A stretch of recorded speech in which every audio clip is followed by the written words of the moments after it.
ज्ञान Bindu Bihar police repeated 300 important question को आज इस सेशन में हम डिस्कस करेंगे। Hello friends, welcome to the success Kendra. Friends देखिए, आज इस सेशन में हम लोग Gyan Bindu Bihar police repeated 300 important question को हम लोग डिस्कस करेंगे। फ्रेंड्स, बड़ा ही इंपॉर्टेंट सेशन है, ये हमारा महा रिविजन सेशन है और निश्चित रूप से यहाँ से प्रश्न आपके पेपर में देखने को मिलेंगे, इसलिए इसको ध्यानपूर्वक आप पूरा जरूर देखिएगा। और देखिए, Gyan Bindu Bihar police full length test 14 हमने आज कवर कराया हुआ है। 1 से लेकर के 14 तक मैंने कंप्लीट करा दिया है। एक टेस्ट और रह गया है, जब होगा तो मैं आपको कंप्लीट करवा दूंगा। फ्रेंड्स, जो लोग चैनल पर पहली बार आए हुए हैं, चैनल को सब्सक्राइब कर लीजिए और जो बगल में बेल आइकन है, घंटी का निशान है, उसको जरूर दबा लीजिएगा, ताकि जब भी इसी तरह का कोई भी important video Bihar police 19,838 post से संबंधित अपलोड किया जाए तो उसका नोटिफिकेशन सबसे पहले आपके पास पहुंच जाए। तो चलिए फ्रेंड्स, बिना देरी किए हुए सेशन आज के स्टार्ट करते हैं। एक बार सभी लोग प्लीज़ पहले सेशन को लाइक कर दीजिए और जब इसको कंप्लीट देख लीजिएगा, पूरा देख लीजिएगा, तो इसे कम से कम एक ग्रुप में फ्रेंड्स ज़रूर ही शेयर कर दीजिएगा। तो चलिए अब हम लोग स्टार्ट करते हैं आज का सेशन। तो फ्रेंड्स, जैसे मैंने आपको बताया है कि आज इस सेशन में हम लोग Gyan Bindu Bihar police repeated 300 important question को हम लोग डिस्कस करेंगे। यहाँ पर आप देखिएगा, Bihar police repeated 200 special question है, बट मैं आपको दिखा देता हूँ, इसमें 300 महत्वपूर्ण प्रश्न है।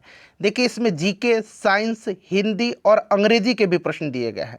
यहाँ पर आप देख सकते हैं फ्रेंड्स, टोटल यहाँ पर 300 प्रश्न है। चलिए हम लोग आते हैं क्वेश्चन नंबर 1 पर। एक बार सभी लोग फ्रेंड्स प्लीज़ पहले सेशन को लाइक कर दीजिएगा। देखिए, इस तरह के सेशन बनाने में काफ़ी मेहनत लगता है। चलिए क्वेश्चन नंबर हम लोग 1 पे आते हैं। थोड़ा सा मैं और जूम कर दे रहा हूँ ताकि प्रश्न आपको और स्पष्ट रूप से दिखाई दे।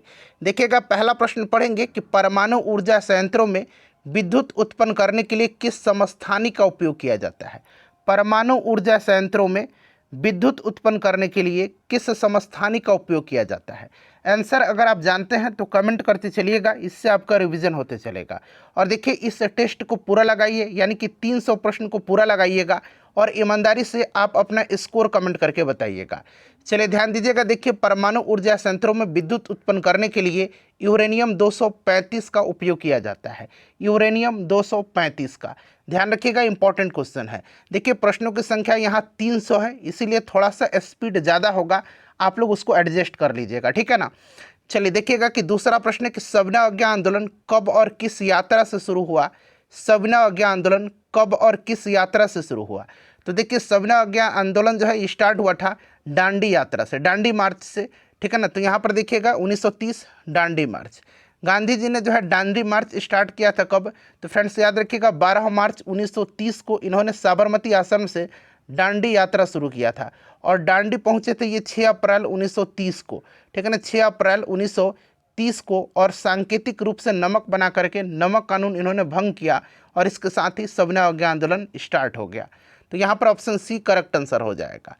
चलिए उसके बाद देखिएगा, गुट निरपेक्ष आंदोलन का पहला शिखर सम्मेलन कब और कहाँ आयोजित किया गया था। गुट निरपेक्ष आंदोलन का पहला शिखर सम्मेलन कब और कहाँ आयोजित किया गया था। नाम का नॉन अलाइंग मूवमेंट पूछा जाएगा कि इसका पहला शिखर सम्मेलन कब और कहाँ आयोजित किया गया था। तो याद रखिएगा 1961 में बेलग्रेड में। कहाँ पर? 1961 में बेलग्रेड में, ठीक है। चलिए उसके बाद देखिएगा कि दिल्ली में 1857 की विद्रोह की असफलता के बाद बहादुर शाह जफर को कहाँ निर्वासित किया गया। बताएंगे सभी लोग कि दिल्ली में 1857 के विद्रोह की असफलता के बाद बहादुर शाह जफर को कहाँ निर्वासित किया गया था। तो फ्रेंड्स, इनको कहाँ पर? तो रंगून भेजा गया था, ठीक है ना। रंगून यानी कि उस समय बर्मा कहलाता था, अब ये म्यांमार कहलाता है, ठीक है ना, जहाँ पर 1862 में इनकी मृत्यु हो गई थी, ठीक है फ्रेंड्स, ध्यान रखिएगा। चलो उसके बाद देखिएगा कि जैव विविधता शब्द जो है किसने दिया था। जैव विविधता शब्द ये किसने दिया था। तो देखिए, जैव विविधता शब्द जो है ना, ये वाल्टर जी रोजन ने दिया है। वाल्टर जी रोजन ने दिया है 1986 में, ये भी ध्यान रखिएगा आप, ठीक है ना। अच्छा, एक इकोसिस्टम शब्द है, एक पारितंत्र है। तो अगर पूछा जाएगा कि पारितंत्र शब्द का प्रयोग किसने किया था, तो एजी टांसले ने किया था। किसने किया था? एजी टांसले ने किया था। एजी टांसले ने किया था, ये भी आप ध्यान रखिएगा, ठीक है ना, एजी टांसले ने किया था। चलिए उसके बाद देखिएगा कि संविधान सभा का प्रथम अधिवेशन किसकी अध्यक्षता में संपन्न हुआ था। संविधान सभा का पहला अधिवेशन जो हुआ था इसकी अध्यक्षता किसने किया था, तो फ्रेंड्स सच्चिदानंद सिन्हा ने किया था। ये इसके अस्थायी सदस्य थे, अस्थायी अध्यक्ष थे, ठीक है ना, बट ये पहले अध्यक्ष थे। तो राइट आंसर यहाँ पर हो जाएगा सच्चिदानंद सिन्हा, ठीक है ना फ्रेंड्स। अच्छा, अस्थायी अध्यक्ष चुना गया था डॉक्टर राजेंद्र प्रसाद को, ठीक है फ्रेंड्स, याद रखिएगा। चलिए उसके बाद देखिएगा कि नेत्र का कौन सा भाग उसके अंदर प्रवेश करने वाले प्रकाश को नियंत्रित करता है। नेत्र का कौन सा भाग उसके अंदर प्रवेश करने वाले प्रकाश को नियंत्रित करता है, तो फ्रेंड्स ये आपका आइरिस है। आइरिस को परितारका भी कहा जाता है, ठीक है ना, तो इसको आप ध्यान रखिएगा, आइरिस राइट आंसर हो जाएगा। उसके बाद देखिए अगला प्रश्न है कि पवनों एवं उनके प्रवाह क्षेत्र को सुमेलित करना है। पवन और उनके प्रवाह क्षेत्र, तो देखिए अब मैं आपको बता देता हूँ, खमसिन जो है ना ये मिस्र का है और हरमटन जो है ना, हरमटन पश्चिम अफ्रीका। तो यहाँ पर पहले देखिए तीसरा का ए और चौथा का बी कहाँ पर दिया गया है। तीसरा का ए और चौथा का बी आप यहाँ पर देख सकते हैं इस वाले में, ठीक है ना, तो यही वाला मिलान सही होगा। अब देखिए पहला का हो जाएगा सी, बोरो इटली में, और मिस्ट्रल जो है ये आपका हो जाएगा कहाँ पर, तो फ्रांस में, ठीक है। चलिए ये इंपॉर्टेंट है, खमसिन मिस्र का है, याद रखिएगा। और हरमटन जो है ना ये पश्चिम अफ्रीका, और हरमटन को आज ही सेट में दिया गया था कि किसको डॉक्टर हवा कहा जाता है, डॉक्टर हवा कहा जाता है इसी हरमटन को, ठीक है ना। चलिए उसके बाद देखिएगा अगला प्रश्न है कि निम्नलिखित में से कौन सा युग्म सुमेलित नहीं है, बताइएगा इसमें से कौन सा युग्म सुमेलित नहीं है। देखिए एक तरफ स्थानांतरित कृषि दिया गया है, दूसरी तरफ राज्य दिया गया है। तो दीपा जो है ये छत्तीसगढ़ का है, ये सही है, छत्तीसगढ़ में भी है और इसको अंडमान निकोबार में भी कहा जाता है, तो ये आपका करेक्ट दिया गया है, ठीक है ना, दीपा। उसके बाद देखिएगा पामलू दिया गया है, तो पामलू मणिपुर ये भी करेक्ट है, झूम असम ये भी करेक्ट है, बेबर जो है ना बिहार ये गलत दिया गया है, बेबर, ठीक है ना, बेबर जो है ना इसको मध्य प्रदेश में बेबर कहा जाता है स्थानांतरित कृषि को, ठीक है, तो इसको याद रखिएगा मध्य प्रदेश में कहा जाता है। तो कौन सा सही नहीं है, ऑप्शन डी। उसके बाद देखिएगा कि रॉकेट का कार्य प्रणाली का सिद्धांत आधारित है। अच्छा रॉकेट जो है ना ये किस कार्य प्रणाली पर आधारित है, तो ये फ्रेंड्स न्यूटन की गति का तीसरा नियम और संवेग संरक्षण पर, दोनों याद रखिएगा। न्यूटन की गति का थर्ड लॉ जो है उस पर आधारित है और संवेग संरक्षण पर, तो यहाँ पर ऑप्शन ए दिया गया है संवेग के संरक्षण पर, बट आप न्यूटन का थर्ड लॉ भी याद रखिएगा। देखिए जब कोई प्रकाश किरण सघन माध्यम से विरल माध्यम में प्रवेश करती है, सघन माध्यम से, जब प्रकाश किरण सघन माध्यम से विरल माध्यम में प्रवेश करती है तो वह अविलंब से दूर हट जाती है, तो वह अविलंब से दूर मुड़ जाती है, option number A right answer हो जाएगा। और उसकी गति भी बढ़ जाती है, और उसकी गति भी बढ़ जाती है, इसको भी ध्यान रखिएगा। देखिए भारतीय संविधान में वर्णित संपत्ति का अधिकार क्या है। अच्छा देखिए संपत्ति का अधिकार पहले मौलिक अधिकार हुआ करता था, बट आपको याद होगा 44वां संविधान संशोधन जो हुआ था 1978 में 1978 में, इसके द्वारा इसको मौलिक अधिकार की सूची से हटा दिया गया और इसको कानूनी अधिकार के रूप में रखा गया था अनुच्छेद 300A के अंतर्गत, तो ये भी आप ध्यान रखिएगा। वर्तमान में कितने मौलिक अधिकार हैं, तो वर्तमान में फंडामेंटल राइट जो है 6 हैं। चलिए उसके बाद देखिएगा कि सही क्रम चुनना है, तो इसमें से देखिए सही क्रम की अगर हम बात करते हैं तो सबसे पहले कोशिका होगा, यह जीवन की सबसे छोटी इकाई होती है कोशिका।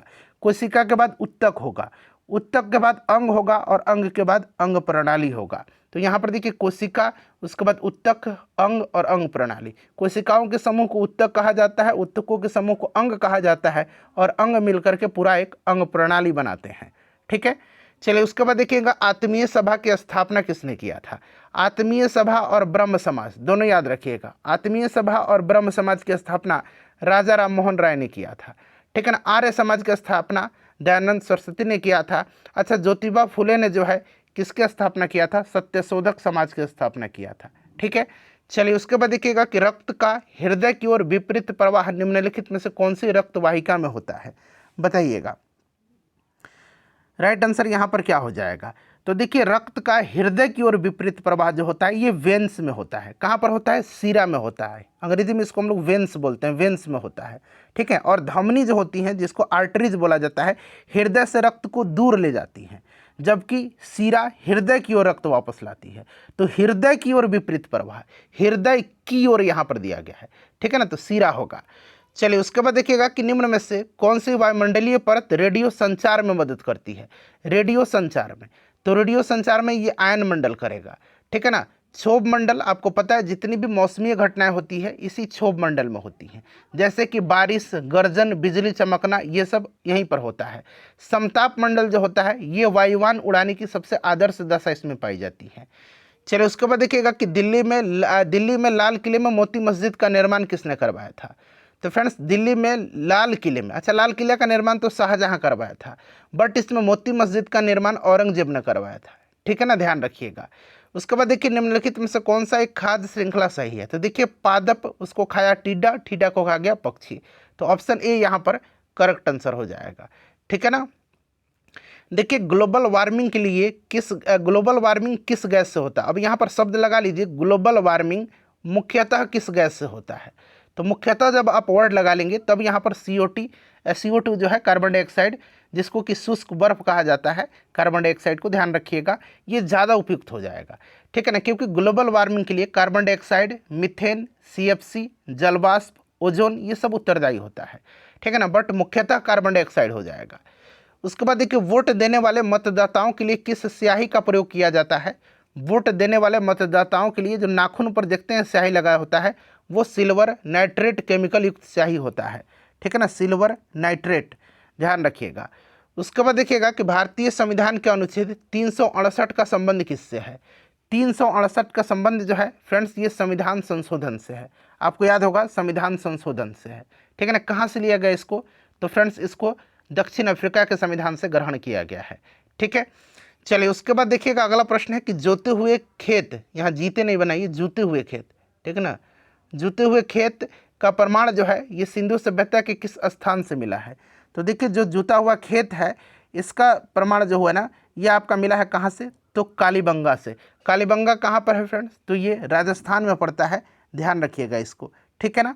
अच्छा देखिएगा कि श्वेत प्रकाश की एक किरण कांच के प्रिज्म पर आपतित होती है और यह प्रकाशवर्ण जो कांच के प्रिज्म से गुजरने के बाद अधिकतम विचलित होती है। अब देखिए श्वेत प्रकाश की जब किरण कांच के प्रिज्म पर पड़ेगी तो ये कितने रंगों में विभक्त हो जाएगी, तो फ्रेंड्स ये 7 रंगों में विभक्त हो जाएगी। कितने रंगों में, 7 रंगों में। जिसका तरंग दर सबसे ज़्यादा होता है वह सबसे कम विचलित होगी, यानी कि लाल का तरंग दर सबसे ज़्यादा है तो लाल जो है न्यूनतम विचलित होगा। यहाँ पर अधिकतम पूछा गया तो यानी कि तरंग दर वैगनी का सबसे कम होता है, इसीलिए ये अधिकतम विचलित होगा। क्लियर है। अच्छा एड्स एक जनित रोग है, तो एड्स जो होता है ये वायरस से होता है, विषाणु से होता है, ध्यान रखिएगा। ठीक है ना। उसके बाद देखिएगा कि भारतीय संविधान की कौन सी अनुसूची राज्यसभा में राज्यों और संघ राज्य क्षेत्र के स्थान आवंटन से संबंधित है। स्थान आवंटन से संबंधित है, बताइएगा। तो फ्रेंड्स देखिए भारतीय संविधान की जो चौथी अनुसूची है राज्यसभा में राज्यों और केंद्र शासित प्रदेशों की सीटों के आवंटन से संबंधित है, चौथी अनुसूची। ठीक है ना, ये छठी अनुसूची बड़ा ही इंपॉर्टेंट है। इसमें जो है आपको याद रखना है 4 राज्यों का नाम, असम, मेघालय, त्रिपुरा और मिजोरम। असम, मेघालय, त्रिपुरा, मिजोरम राज्य में जनजातीय क्षेत्रों के प्रशासन से संबंधित जो है ये छठी अनुसूची है। उसके बाद देखिएगा किस भारतीय योजना का उद्देश्य था तीव्र, अधिक समावेशी और सतत विकास, बताइए। तो फ्रेंड्स ये आपका था 12वीं पंचवर्षीय योजना। ठीक है ना, इसका उद्देश्य था तीव्र, अधिक और समावेशी और सतत जो है वृद्धि, और ये आखिरी पंचवर्षीय योजना थी। 2012 से लेकर के 2017 तक इसका कार्यकाल रहा था। ठीक है, टोटल 12 पंचवर्षीय योजना लागू की गई थी, ये भी ध्यान रखिएगा। योजना आयोग के स्थान पर आपको पता है कि नीति आयोग का गठन हुआ है। ठीक है, चलिए उसके बाद देखिए निम्नलिखित में से किसको दुग्ध शर्करा कहते हैं। अच्छा दुग्ध शर्करा किसको कहा जाता है फ्रेंड्स, फटाफट बताइए। तो देखिए दुग्ध शर्करा जो है ये लैक्टोज को कहा जाता है। ठीक है ना। अच्छा सबसे मीठी शर्करा एक पूछा जाता है, कौन सी है, तो याद रखिएगा सबसे मीठी शर्करा फ्रुक्टोज को कहा जाता है। फ्रुक्टोज सबसे मीठी शर्करा है।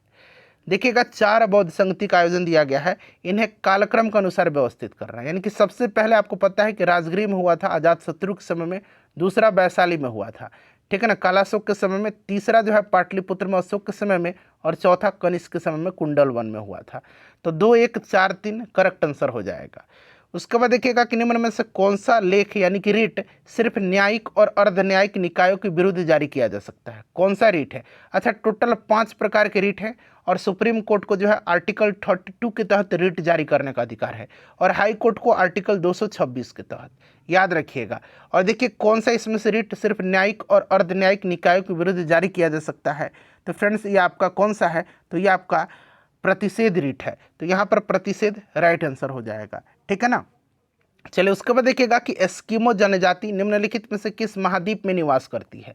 एस्किमो जनजाति, तो एस्किमो जनजाति जो है ना ये उत्तरी अमेरिका में निवास करती है, ठीक है ना, उत्तरी अमेरिका में। साथ ही साथ देखिए अलास्का, कनाडा, न्यूफाउलैंड, इन सब जगह पर ये निवास करती है। चलिए उसके बाद देख लीजिएगा 31 नंबर क्वेश्चन है कि भीतरकनिका राष्ट्रीय उद्यान विश्व प्रसिद्ध है क्यों। तो भीतरकनिका जो है ना ये आपका उड़ीसा में पड़ता है और फ्रेंड्स ये प्रसिद्ध है कछुओं के लिए, ठीक है ना, ध्यान रखिएगा। अच्छा, पलासी युद्ध के पश्चात बंगाल का नवाब किसे बनाया गया था। पलासी युद्ध के पश्चात, पलासी का युद्ध हुआ था कब, तो याद रखिएगा फ्रेंड्स 1757 में। और पलासी के युद्ध के बाद मिर्जाफर को बंगाल का नवाब बनाया गया था, मिर्जाफर को बनाया गया था। और देखिएगा मिर्जाफर को जो है ना ऐसा कहा जाता है कि ये कठपुतली नवाब था, ठीक है ना, अंग्रेजों के हाथ का एक कठपुतली था। उसके बाद देख लीजिएगा कि पलासी के युद्ध के पश्चात वही क्वेश्चन है फिर, ठीक है ना। अच्छा देखिएगा कि डाक संशोधन विधेयक में पॉकेट वीटो का प्रयोग किस राष्ट्रपति ने किया था। डाक संशोधन विधेयक में बताइए फ्रेंड्स। तो डाक संशोधन विधेयक 1986 में ज्ञानी जैल सिंह ने जो है पॉकेट वीटो का इस्तेमाल किया था, ज्ञानी जैल सिंह। अगला प्रश्न है कि भारत की सबसे पुरानी पर्वत श्रृंखला कौन सी है। तो इसमें से आप देख सकते हैं अरावली है, ठीक है ना। अच्छा, निम्नलिखित में से कौन सी नदी अरब सागर में गिरती है।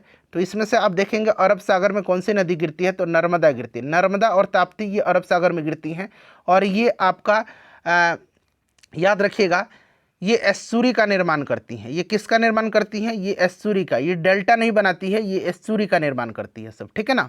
उसके बाद देखिए राज्यसभा में चुनाव के लिए अपेक्षित न्यूनतम आयु क्या है। राज्यसभा में कितना है, तो 35 वर्ष है।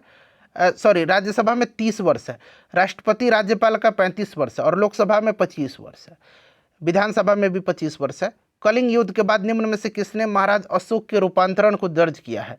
कलिंग युद्ध के बाद बताइएगा। तो कलिंग युद्ध के बाद अशोक के परिवर्तन को शिलालेख 13 में दर्ज किया गया है। यह शिलालेख अशोक के अभिलेखों में से एक है और उसके हृदय परिवर्तन और बौद्ध धर्म अपनाने की कहानी बताता है। क्लियर। चलिए उसके बाद देखिएगा कि पंडित जवाहरलाल नेहरू की निम्नांकित कृतियों में से किस पर दूरदर्शन सीरियल बन चुका है। किस पर दूरदर्शन सीरियल बना हुआ है, तो ये है आपका डिस्कवरी ऑफ इंडिया, यानी कि भारत एक खोज, डिस्कवरी ऑफ इंडिया। ध्यान रखिएगा फ्रेंड्स, क्लियर, ध्यान रखिएगा। अच्छा, टुवार्ड्स फ्रीडम एक इन्हीं की रचना है। यहाँ मैं लिख देता हूँ, अगर पूछा जाए कि टुवार्ड्स फ्रीडम किसकी रचना है, तो याद रखिएगा पंडित जवाहरलाल नेहरू की रचना है। ग्लिम्सेस ऑफ वर्ल्ड हिस्ट्री ये भी इन्हीं की रचना है, ठीक है ना। चलिए देखिए, विलियम बेंटिक के द्वारा निम्न में से किस सुधारक उपाय को लागू नहीं किया गया था। लॉर्ड विलियम बेंटिक, जिसने सती प्रथा को प्रतिबंधित किया था, ठीक है ना, और भारत का ये पहला गवर्नर जनरल था, याद रखना आपको, ठीक है ना। इसमें देखिएगा ठगों का उन्मूलन, कर्नल सलीमन के नेतृत्व में इसने ठगों का उन्मूलन किया था, सती प्रथा का अंत किया था, धर्म में परिवर्तन के कारण जो असमर्थता था उसको ये दूर किया था। बट दासता का अंत जो है, दासत्व का अंत ये हुआ था किसके समय में, तो फ्रेंड्स ये लॉर्ड एलनबरो के कार्यकाल में हुआ था। लॉर्ड एलनबरो के कार्यकाल में उसने जो है 1843 में जो है भारतीय दासता अधिनियम पारित करके दास प्रथा को समाप्त किया था। चलिए उसके बाद देखिएगा कि विलियम बेंटिक के द्वारा निम्न में से किस सुधारक उपाय को लागू नहीं किया गया। सेम क्वेश्चन है, कहीं कहीं जो है ना 2-3 प्रश्न जो है रिपीट हो गए हैं, तो इसको आप ध्यान रखिएगा, इससे कोई दिक्कत नहीं होने वाली है। देखिए राष्ट्रपति चुनाव के लिए निर्वाचक मंडल में होते हैं। राष्ट्रपति चुनाव के लिए तो देखिए इसमें संसद के दोनों सदनों के निर्वाचित सदस्य, संसद के दोनों सदनों के निर्वाचित सदस्य और राज्य विधानसभाओं के भी निर्वाचित सदस्य। तो संसद के दोनों सदनों और राज्य विधानसभाओं के निर्वाचित सदस्य। ऑप्शन नंबर यहाँ पर आपका बी करेक्ट आंसर हो जाएगा। चलिए उसके बाद देखिएगा कि निम्न में से कौन सा ग्रह आकार और द्रव्यमान के मामले में पृथ्वी के लगभग समान है। कौन सा ग्रह आकार और द्रव्यमान के मामले में पृथ्वी के लगभग समान है, तो ये शुक्र ग्रह है, ठीक है ना। और देखिए शुक्र को पृथ्वी की जुड़वा ग्रह भी कहा जाता है, इसको जुड़वा भगनी, सांझ का तारा भोर का तारा, इन सब के नाम से जाना जाता है। शुक्र के पास कोई भी अपना उपग्रह नहीं है, ये भी ध्यान रखिएगा। देखिए गांधी सागर बांध निम्न में से किसका हिस्सा है? गांधी सागर बांध जो है ये चंबल नदी पर बना हुआ है, ठीक है ना। तो ये चंबल परियोजना का एक हिस्सा है, मध्य प्रदेश में है, ध्यान रखिएगा। चलिए उसके बाद देखिएगा कि निम्न में से कौन से पादप समूह में दोनों बीजाणुभिद और युग्मभिद प्रावस्था बहुकोशिकीय तथा मुक्तजीवी होते हैं? तो फ्रेंड्स ये आपका ब्रायोफाइटा और टेरिडोफाइटा में, ठीक है ना। चलिए उसके बाद देखिएगा ये प्रश्न ऑलरेडी सेट में मिल चुका है, फुल लेंथ सेट में, Gyan Bindu Bihar police full length test में मिल चुका है, ठीक है ना। अच्छा, पाचन तंत्र के संदर्भ में निम्नलिखित कथनों पर विचार करें और कौन सा कथन असत्य है ये आपको बताना है पाचन तंत्र के संबंध में। देखिए पाचक रस जो होता है ना, ये जटिल को सरल में जो है चेंज करता है। तो यहाँ पर दिएगा पाचक रस सरल पदार्थों को जटिल बनाता है, नहीं जटिल बना देगा तो सिर्फ पाचन होगा कैसे। तो यही कह रहा है कि पाचक रस जो है सरल पदार्थों को जटिल करता है, गलत है। और देखिए अमाशय की आंतरिक भित्ति, क्षुद्रांत यानी कि छोटी आंत तथा आहार नाल के संबद्ध ग्रंथियां पाचक रस स्रावित करती है, ये बिल्कुल करेक्ट है। ये वाला स्टेटमेंट गलत है, तो यही वाला केवल एक आपका असत्य दिया गया है। चलिए उसके बाद देखिएगा मिलान करना है। अब देखिए इसमें से जो आपको आता है पहले आप मिला लीजिए। देखिए यकृत आपको पता है सबसे बड़ी ग्रंथि है लीवर, ठीक है ना। बड़ी आंत में जल का अवशोषण होता है, छोटी आंत में पचे हुए भोजन का अवशोषण होता है, और आमाशय जो है ये आपका अम्ल का निर्मोचन करता है, ठीक है ना। तो यहाँ पर देखिए 4, उसके बाद देखिए 4 के बाद 2, 2 के बाद 3 और 3 के बाद 1, 4 2 3 1, ठीक है। चलिए उसके बाद देखिए श्वेत रक्त कणिका WBC अथवा कणिकाएं, मतलब श्वेत रक्त कोशिका कहे या कणिका कहे, निम्नलिखित में से क्या कार्य करती है? तो फ्रेंड्स इनका कार्य क्या है? तो इनका कार्य है आपका श्वेत रक्त का रोगाणु का विनाश करना, ठीक है। और RBC का क्या कार्य है? तो RBC का कार्य है ऑक्सीजन का वहन, ठीक है। उसके बाद देखिएगा कोशिका में उपस्थित प्लाज्मा झिल्ली यानी कि प्लाज्मा मेम्ब्रेन या सेल मेम्ब्रेन निम्नलिखित में से किससे निर्मित होता है? तो कोशिका में उपस्थित प्लाज्मा झिल्ली जो होता है ये प्रोटीन और लिपिड का बना होता है। तो यहाँ पर देखिए ऑप्शन डी हो जाएगा, ए और सी दोनों।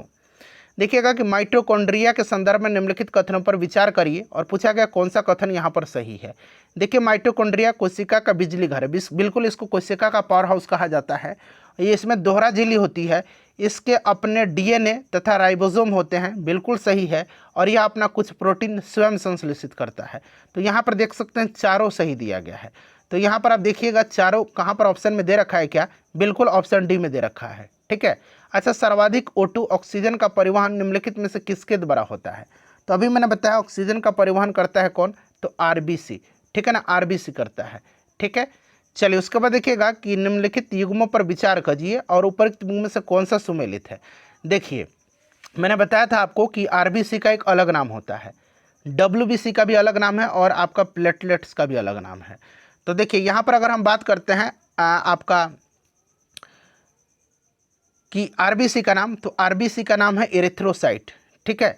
उसके बाद देखिएगा आपका WBC का नाम है ल्यूकोसाइट, WBC का नाम यहाँ पर ल्यूकोसाइट है और प्लेटलेट का नाम थ्रोम्बोसाइट है। तो यहाँ पर सही कौन सा है? ये वाला गलत हो गया, ये वाला गलत हो गया, ये वाला सही दिया गया। तो केवल यहाँ पर 2 राइट आंसर है, ठीक है। चलिए उसके बाद देखिए निम्नलिखित में से थकान का मुख्य कारण क्या है? तो लैक्टिक एसिड के जमाव के कारण मांसपेशियों में थकाव होता है। अगला प्रश्न है कि मानव शरीर में निम्नलिखित में से किसमें अतिरिक्त जो है रक्त भंडारित रहता है जहां से कमी होने की स्थिति में रक्त का विमोचन होता है? मानव शरीर के निम्नलिखित में से किसमें जो है रक्त भंडारित रहता है जहां से कमी होने की स्थिति में रक्त का मोचन होता है? तो ये प्लीहा है, ठीक है ना, इसको ध्यान रखिएगा। चलिए उसके बाद देखिएगा कि किस रुधिर वर्ग के व्यक्ति में एंटीजन A-B होते हैं परंतु एंटीबॉडी नहीं होता है? देखिए रक्त समूह कौन सा है जिसमें एंटीजन A और एंटीजन B दोनों मौजूद होता है परंतु उसमें जो है कोई एंटीबॉडी नहीं होता है? तो फ्रेंड्स ये आपका रक्त समूह AB है, ठीक है ना। अच्छा, मेलियस हड्डी हमारे कान में कहाँ स्थित होती है? अच्छा, कान की हड्डी है मेलियस, स्टेप्स, इनकस और मेलियस। और स्टेप्स के बारे में आप जानते हैं ना, स्टेप्स जो है ये मानव शरीर की सबसे छोटी हड्डी है, ठीक है, ये कान की हड्डी है। स्टेप्स, मेलियस और इनकस ये 3 हड्डी है, ठीक है ना। पूछा गया कि मेलियस हड्डी हमारे कान की किस भाग की हड्डी है, मतलब कहाँ स्थित है? तो ये आपका मध्य कान का। चलिए उसके बाद देखिए कोशिका क्या है? कोशिका क्या है? तो मैंने बताया था कि कोशिका जो है ना जीवन की सबसे छोटी और आपका संरचनात्मक इकाई है, एक तरह से कहिए बुनियादी इकाई है, जीवन की सबसे छोटी और बुनियादी इकाई है, ठीक है, कार्यात्मक इकाई है। देखिए कोशिका सिद्धांत का प्रस्ताव किसने दिया था? कोशिका सिद्धांत का प्रस्ताव जो है ये किसने दिया था? तो फ्रेंड्स ये दिया था किसने? तो ध्यान रख, तो देखिए कोशिका सिद्धांत दिया था किसने? तो स्लाइडेन और स्वान ने दिया था। और बाद में जो है विर्चोव ने जो है थोड़ा सा दिया था। तो यहाँ पर ऑप्शन सी राइट आंसर हो जाएगा।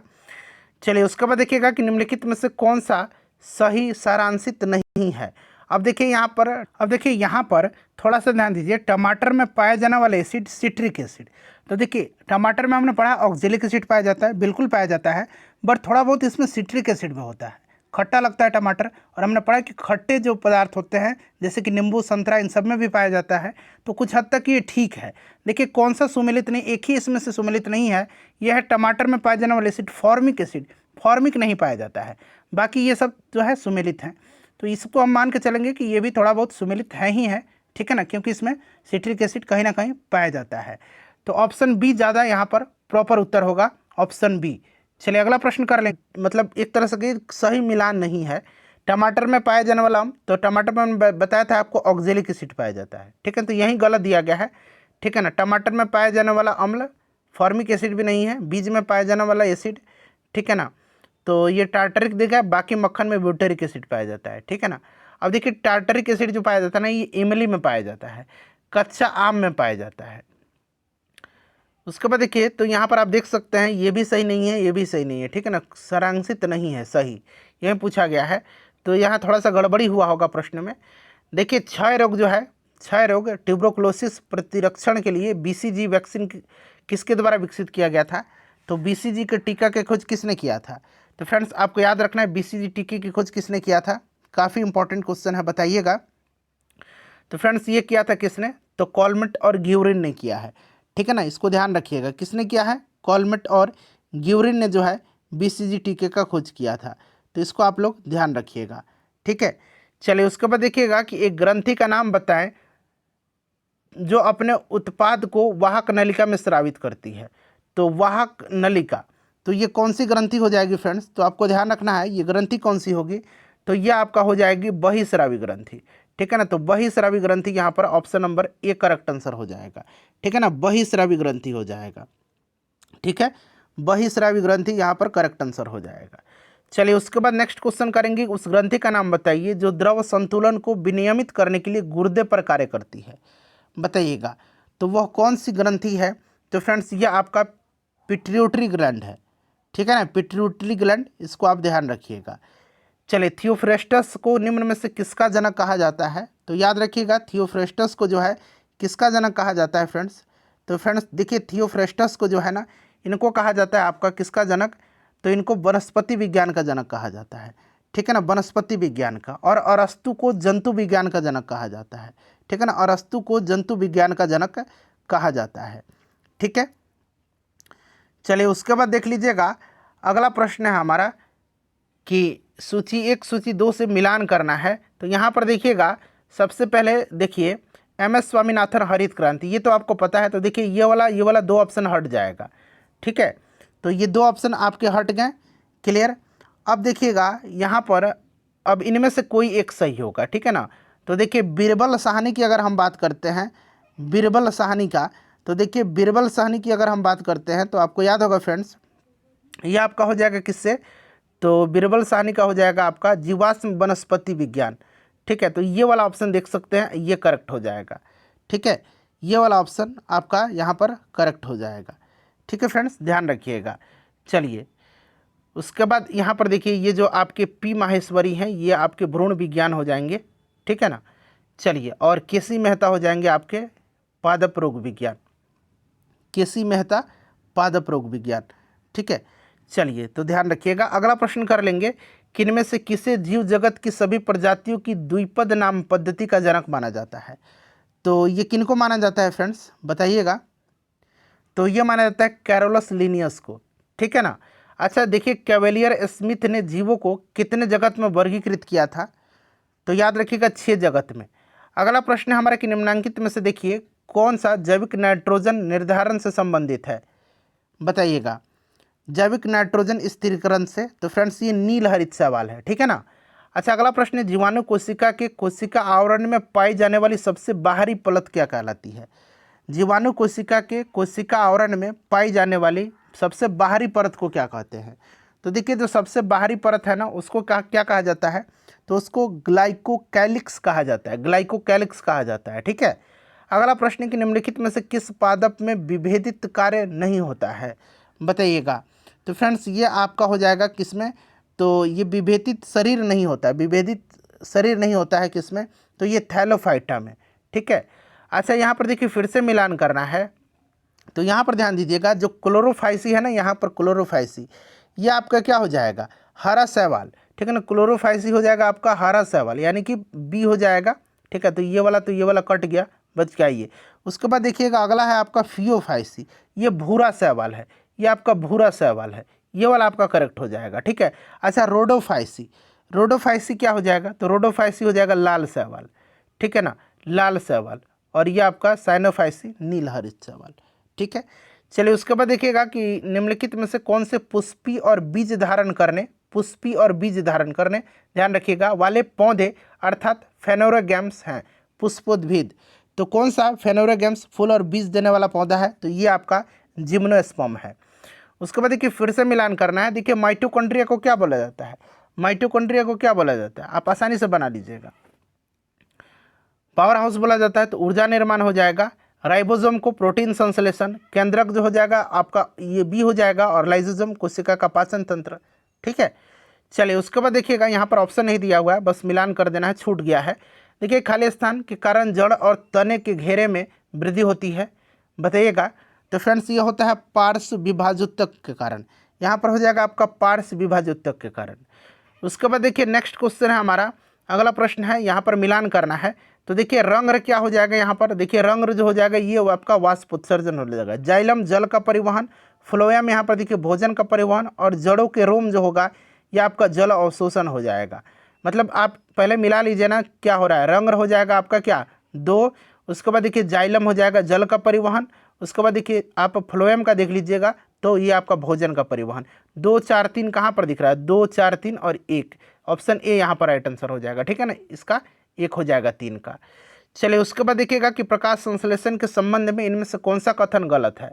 प्रकाश संश्लेषण में जल के अणुओं का हाइड्रोजन और ऑक्सीजन में विभक्त होना शामिल होता है। बिल्कुल, प्रकाश संश्लेषण पर्णहलित क्लोरोफिल के द्वारा प्रकाश ऊर्जा का अवशोषण से संबंधित है, ये भी सही है। प्रकाश संश्लेषण में कार्बन डाइऑक्साइड का कार्बोहाइड्रेट में ऑक्सीकरण होता है, ये आपका यहाँ पर गलत दिया गया है। ठीक है ना, इसको ध्यान रखिएगा। प्रकाश संश्लेषण में प्रकाश चरण के दौरान जल का ऑक्सीकरण होता है, कार्बोहाइड्रेट का नहीं, जल का ऑक्सीकरण होता है, तो ये सही दिया गया है, ये वाला ऑप्शन सी गलत है। चलिए उसके बाद देखिएगा फिर से मिलान करना। ऑक्सिन क्या है? तो ये पादप हार्मोन है, देख सकते हैं एक तरफ उनका कार्य दिया गया है। तो ऑक्सिन क्या करेगा? तो ऑक्सिन आपका हो जाएगा शिखर प्रधानता। जिब्रेलिन क्या करेगा? तो जिब्रेलिन आपका इसमें से, एक मिनट रुक जाइए, देखिए ऑक्सिन यहाँ पर हो गया आपका शिखर प्रधानता। एब्सिसिक जो होगा आपका ये हो जाएगा वृद्धि अवरोधक। ठीक है ना। उसके बाद देख लीजिएगा कि साइटोकाइनिन कोशिका विभाजन। तो आप देखिए पहले साइटोकाइनिन सी जो है ना, सी का क्या 2 कहीं पर दिया गया है, तो सी का 2 देखिए यहाँ पर दिया गया है। ठीक है, यहाँ पर दिया गया है, ये दोनों हटा दीजिए। अब 4 और 3 इन्हीं में से करना है, तो ये वाला ऑप्शन जो है आपका सही हो जाएगा। ठीक है ना। और जिब्रेलिन का हो जाएगा आपका कोशिका वृद्धि। ठीक है। चलिए उसके बाद नेक्स्ट क्वेश्चन है कि प्रोटीन के संदर्भ में गलत कथन। देखिए गलत चुनना है इसमें से, तो हम प्रोटीन जंतु और पादप दोनों स्रोतों से प्राप्त करते हैं, बिल्कुल सही है। प्रोटीन अमीनो अम्ल के बने होते हैं, ये भी सही है। और हमारे शरीर का वजन का 15 से 20% हिस्सा प्रोटीन का होता है, तो यही वाला सही नहीं है। प्रोटीन हमारे शरीर का बिल्डिंग ब्लॉक कहलाता है, ये यहाँ पर सही दिया गया है। ठीक है ना। अच्छा यकृत ग्रंथि खाली दिया गया है, स्रावित करती है जो पित्ताशय नामक एक थैली में संग्रहित होता है। तो यकृत जो है ना, ये पित्त रस स्रावित करती है जो पित्ताशय नामक एक थैली में संग्रहित होता है। मानव फेफड़ों द्वारा छोड़ी गई वायु में कार्बन डाइऑक्साइड का प्रतिशत कितना होता है? तो फ्रेंड्स ये 4.4% होता है। शरीर की प्रतिरोधक क्षमता से जुड़ा सबसे महत्वपूर्ण कोशिका का प्रकार कौन सा है? प्रतिरोधक क्षमता से, तो फ्रेंड्स ये लिम्फोसाइट हो जाएगा। अच्छा चलिए मिलान करना है एक बार। हृदय जो है क्या करता है? ये पंप करता है। हृदय क्या करता है? तो फ्रेंड्स यहाँ पर ध्यान रखिएगा, हृदय पंप करता है। ठीक है ना। और उसके बाद अगर हम बात करते हैं तो देखिए धमनियाँ जो होती हैं, धमनियाँ आमतौर पर ऑक्सीजन युक्त रक्त का संचरण करती हैं, ऑक्सीजन युक्त रक्त का, ठीक है ना। और सिराएं जो है ऑक्सीजन रहित जो है रक्त का। तो ए, सी और बी राइट आंसर हो जाएगा। चलिए उसके बाद देखिएगा कि वह विकल्प चुनिए जो परिसंचरण तंत्र के बारे में सत्य नहीं है। परिसंचरण तंत्र के बारे में रक्त देखिएगा लाल संवहनी संयोजी ऊतक है, सही है। वयस्क शरीर में देखिए 6.8 लीटर रक्त होता है। देखिए 5 से 6 लीटर खून होता है, तो 6.8 हम मान लेते हैं कि होता है एक बार, ठीक है ना। चलिए लाल रक्त जो होता है इसका जीवन काल मैंने बताया है कि 120 दिन तक होता है, ये भी सही है। और हमारे शरीर का भार का लगभग 17 से 18% नहीं होता है, ये 7 से 8% होता है। तो अगर इनमें सबसे उपयुक्त आंसर चुनना है, कौन गलत है, तो ऑप्शन डी के साथ हम जाएंगे, ठीक है ना। चलिए उसके बाद देखिएगा कि मानव वृद्धि हार्मोन्स किस ग्रंथि के द्वारा स्रावित होता है। मानव वृद्धि हार्मोन तो ये पिट्यूटरी ग्रंथि के द्वारा स्रावित होता है, ठीक है। कि ये तो पिट्यूटरी से होता है, बट ये पिट्यूटरी के अग्रभाग से होता है, ठीक है ना।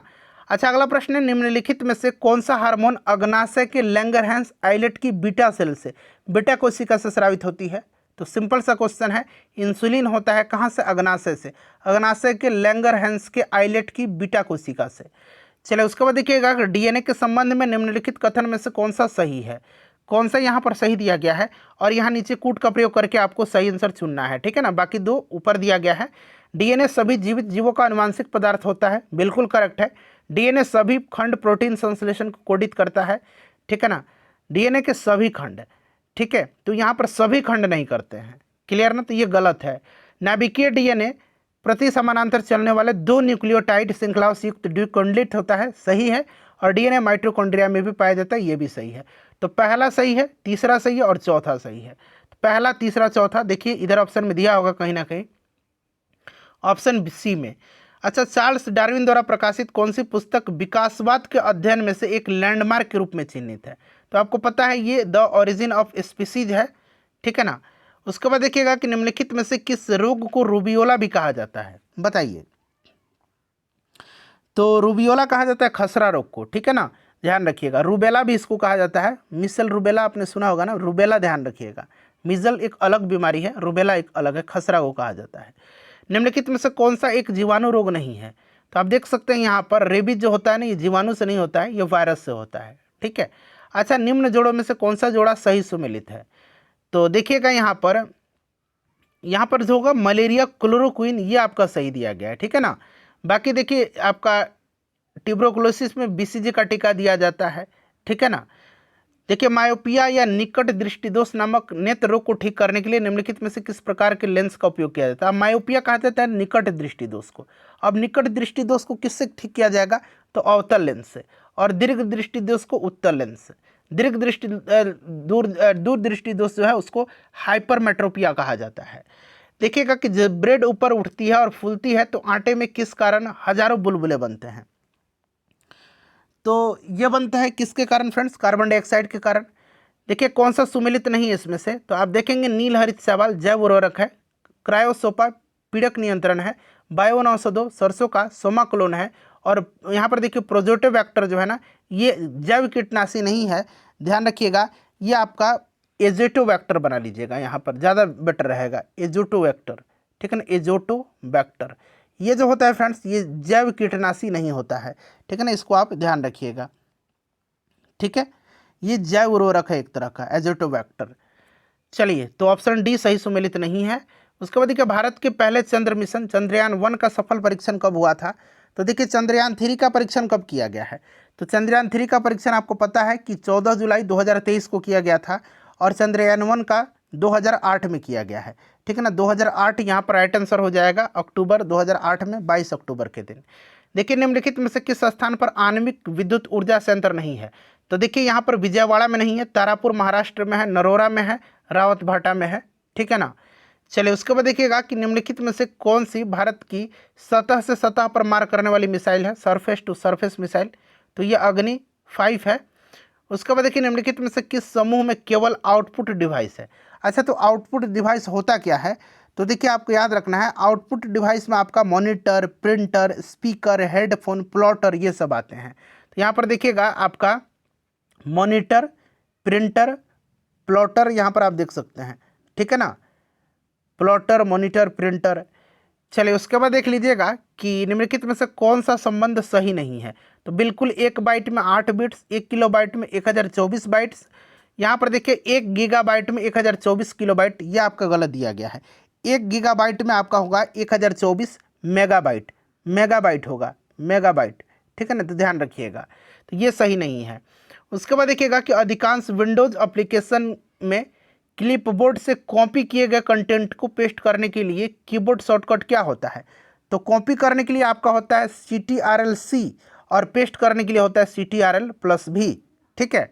अच्छा, प्रत्येक कंप्यूटर को इंटरनेट से कनेक्ट होने के लिए अवश्य चाहिए, तो क्या चाहिए, तो फ्रेंड्स IP एड्रेस चाहिए। अच्छा, अपनी पहचान को गलत बता करके आपसे गोपनीय जानकारी को प्राप्त करने का प्रयास क्या कहलाते हैं।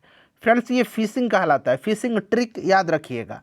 चार्ट GPT का विकास किसके द्वारा किया गया है। चार्ट GPT का विकास जो है ये किसके द्वारा किया गया है, तो फ्रेंड्स ये आपका किया गया है OpenAI के द्वारा, OpenAI के द्वारा किया गया है, ठीक है ना। चलिए, यूनेस्को द्वारा निम्न में से भारत के किस शहर को पहला विश्व विरासत स्थल का दर्जा दिया गया था। यूनेस्को के द्वारा भारत के किस शहर को पहला विश्व विरासत शहर का दर्जा दिया गया, तो फ्रेंड्स ये अहमदाबाद को दिया गया था 2017 में, ठीक है।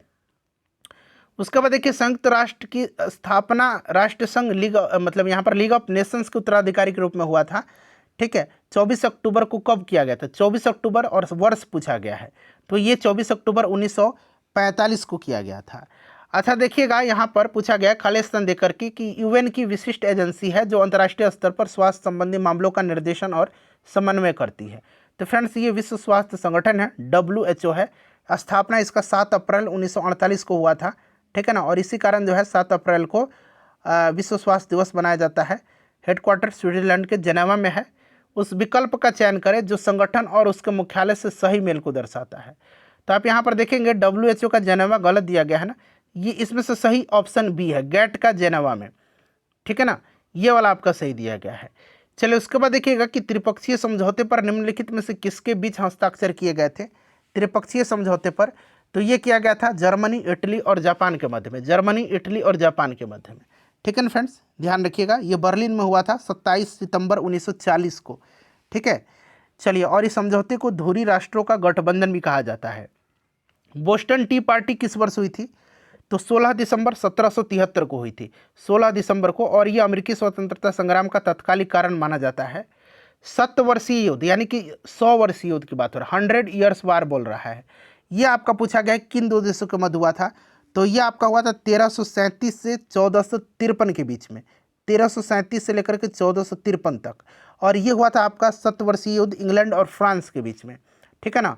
अच्छा, एक 100 वर्षीय युद्ध भी है, 100 ईयर वार, ये भी इंग्लैंड और फ्रांस के बीच में हुआ है। आगे पढ़ेंगे। बास्तिल जेल पर तीसरी रियासत के हमले ने किसको हवा दिया था, तो ये हवा दिया था आपका फ्रांसीसी क्रांति को, फ्रांसीसी क्रांति को। संयुक्त राज्य अमेरिका ने देखिए खाली स्थान दिया गया है में एक लोकतांत्रिक संविधान को अपनाया था, बताइएगा, तो 1787 में, ठीक है। अच्छा, किस वर्ष जो है सोवियत संघ का विघटन हुआ था, तो सोवियत संघ का विघटन 1991 में हुआ था। भारत में श्वेत क्रांति के जनक के रूप में किसको जाना जाता है, तो डॉक्टर वर्गीज कुरियन को जाना जाता है, और हरित क्रांति के जनक MS स्वामीनाथन को। उसके बाद देखिएगा कि वर्साई की संधि का उद्देश्य क्या था। अच्छा देखिए फ्रेंड्स, अगर हम बात करते हैं वर्साई की संधि का, तो ये हुआ था 28 जून 1919 को, ठीक है ना। इसको आरोपित संधि भी कहा जाता है, जर्मनी पर यह थोपा गया था। और देखिए दरअसल प्रथम विश्व युद्ध में लड़ने वाले राष्ट्रों के बीच शांति लाने के लिए ये वर्साई की संधि हुई थी। उसके बाद देखिएगा कि प्रथम विश्व युद्ध की शुरुआत का तत्कालिक कारण क्या था, तो मैंने बताया था प्रथम विश्व युद्ध का तत्कालिक कारण क्या है, ऑस्ट्रिया के राजकुमार फर्डिनेंड की बोस्निया की राजधानी सेरेजो में हत्या, तो आर्कड्यूक फर्डिनेंड की हत्या। रूसी क्रांति के दौरान राजा के रूप में किसने अध्यक्षता किया था, तो किसने किया था, जार निकोलस द्वितीय ने किया था। जार कहा जाता है रूस में राजा को, जार निकोलस द्वितीय, ठीक है। सोवियत समाजवादी गणराज्य USSR या सोवियत संघ का जन्म कब हुआ था, तो फ्रेंड्स देखिएगा सोवियत संघ का जन्म जो है ये आपका कब हुआ था, तो 1922 में हुआ था, ठीक है ना। 1922 में USSR का गठन 30 दिसंबर 1922 को हुआ था, ठीक है। तो यहाँ पर देखिए करीब में 1921 ही दे रखा है। चलिए उसके बाद देख लीजिएगा कि 22 जनवरी 1905 को खूनी रविवार की घटना कहाँ हुई थी, तो ये आपका हुआ था कहाँ पर, तो फ्रेंड्स ये रूस में हुआ था, रूस के सेंट पीटर्सबर्ग में, ठीक है। चलिए उसके बाद देखिए मिलान करना है। बोस्टन टी पार्टी अभी मैंने बताया 16 दिसंबर 1773 को, यानी कि पहला का बी राइट आंसर होगा। तो यहाँ पर देखिए ये वो कैंसिल हो जाएगा, ठीक है ना, ये कैंसिल हो जाएगा, इन्हीं तीनों में से कोई एक होगा। पहला का बी हो गया। अच्छा, ब्रेस्ट लिटोवस्क की संधि हुई थी 3 मार्च 1918 को, यानी कि आपका दूसरा का सी हो गया, ठीक है ना। तो ये वाला सही दिख रहा है ना, ऑप्शन बी डी, पहला का बी, दूसरा का सी, तीसरा का डी हो जाएगा। लॉन्ग मार्च 1934 में, ठीक है ना। और टेनिस कोर्ट का शपथ हो जाएगा 1789 में। चलिए उसके बाद देखिएगा कि डिवाइन कॉमेडी नामक काव्य किसने लिखी है। डिवाइन कॉमेडी दांते की रचना है, ठीक है ना, ध्यान रखिएगा। चलिए उसके बाद अगला प्रश्न है कि मोनालिसा किसकी कृति है। तो देखिए मोनालिसा जो है ना, ये लियोनार्डो दा विंची की कृति है, ठीक है ना, लियोनार्डो दा विंची की। मोनालिसा, द लास्ट सपर भी याद रखिएगा, द लास्ट सपर ये भी इन्हीं की कृति है, ठीक है ना। चलिए भारत की खोज सर्वप्रथम किस यूरोपीय यात्री ने किया था। तो वास्को डिगामा ने किया था 1498 में, समुद्री मार्ग की खोज किया था और भारत आया था 100 वर्षीय युद्ध, आगे ना 100 ईयर वार्स, ये भी इंग्लैंड और फ्रांस के मध्य में हुआ था, ठीक है। अमेरिका के स्वतंत्रता संग्राम की घोषणा कब किया गया था। तो ये 4 जुलाई 1776 को हुआ था, ठीक है फ्रेंड्स, इसको ध्यान रखिएगा। चलिए मैं ही राज्य हूँ और मेरे शब्द ही कानून है, ये कथन किसने कहा था। मैं ही राज्य हूँ और मेरे शब्द ही कानून है, ये स्टेटमेंट जो है ये लुई 14वां का है, ठीक है, लुई 14वां करेक्ट आंसर हो जाएगा, ऑप्शन ए। चलिए उसके बाद देखिएगा कि वर्साई के शीश महल का निर्माण किसने करवाया था। तो वर्साई के शीश महल का निर्माण यही लुई 14वां ने करवाया था, ठीक है। तो इनमें से कोई नहीं राइट आंसर हो जाएगा, ठीक है, लुई 14वां करवाया था, ध्यान रखिएगा। चलिए यहाँ पर देखिए ये तो 14वां लिखा गया है ना इस तरह से, बट यहाँ पर नहीं दिया गया, इनमें से कोई नहीं मान लीजिए, आप लुई 14वां सीधे याद रखिए ना, इनमें से कौन सा है नहीं है ये झंझट छोड़िए। चलिए वाटरलू का युद्ध कब हुआ था।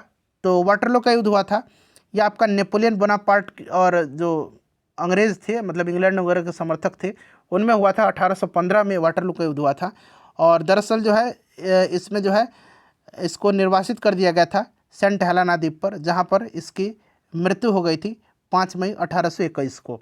गौरवपूर्ण क्रांति, ग्लोरियस रिवॉल्यूशन, ये कहाँ हुआ था, 1688 में हुआ था, ठीक है ना, ग्लोरियस रिवॉल्यूशन इंग्लैंड में। चले रक्त और लौह की नीति किससे संबंधित है। तो ये बिस्मार्क से। अच्छा, प्रथम विश्व युद्ध के दौरान धुरी राष्ट्रों का नेतृत्व किसने किया था। तो ये जर्मनी ने किया था ना। चलिए उसके बाद देखिएगा कि रूसी क्रांति के दौरान चेका का गठन किसने किया था।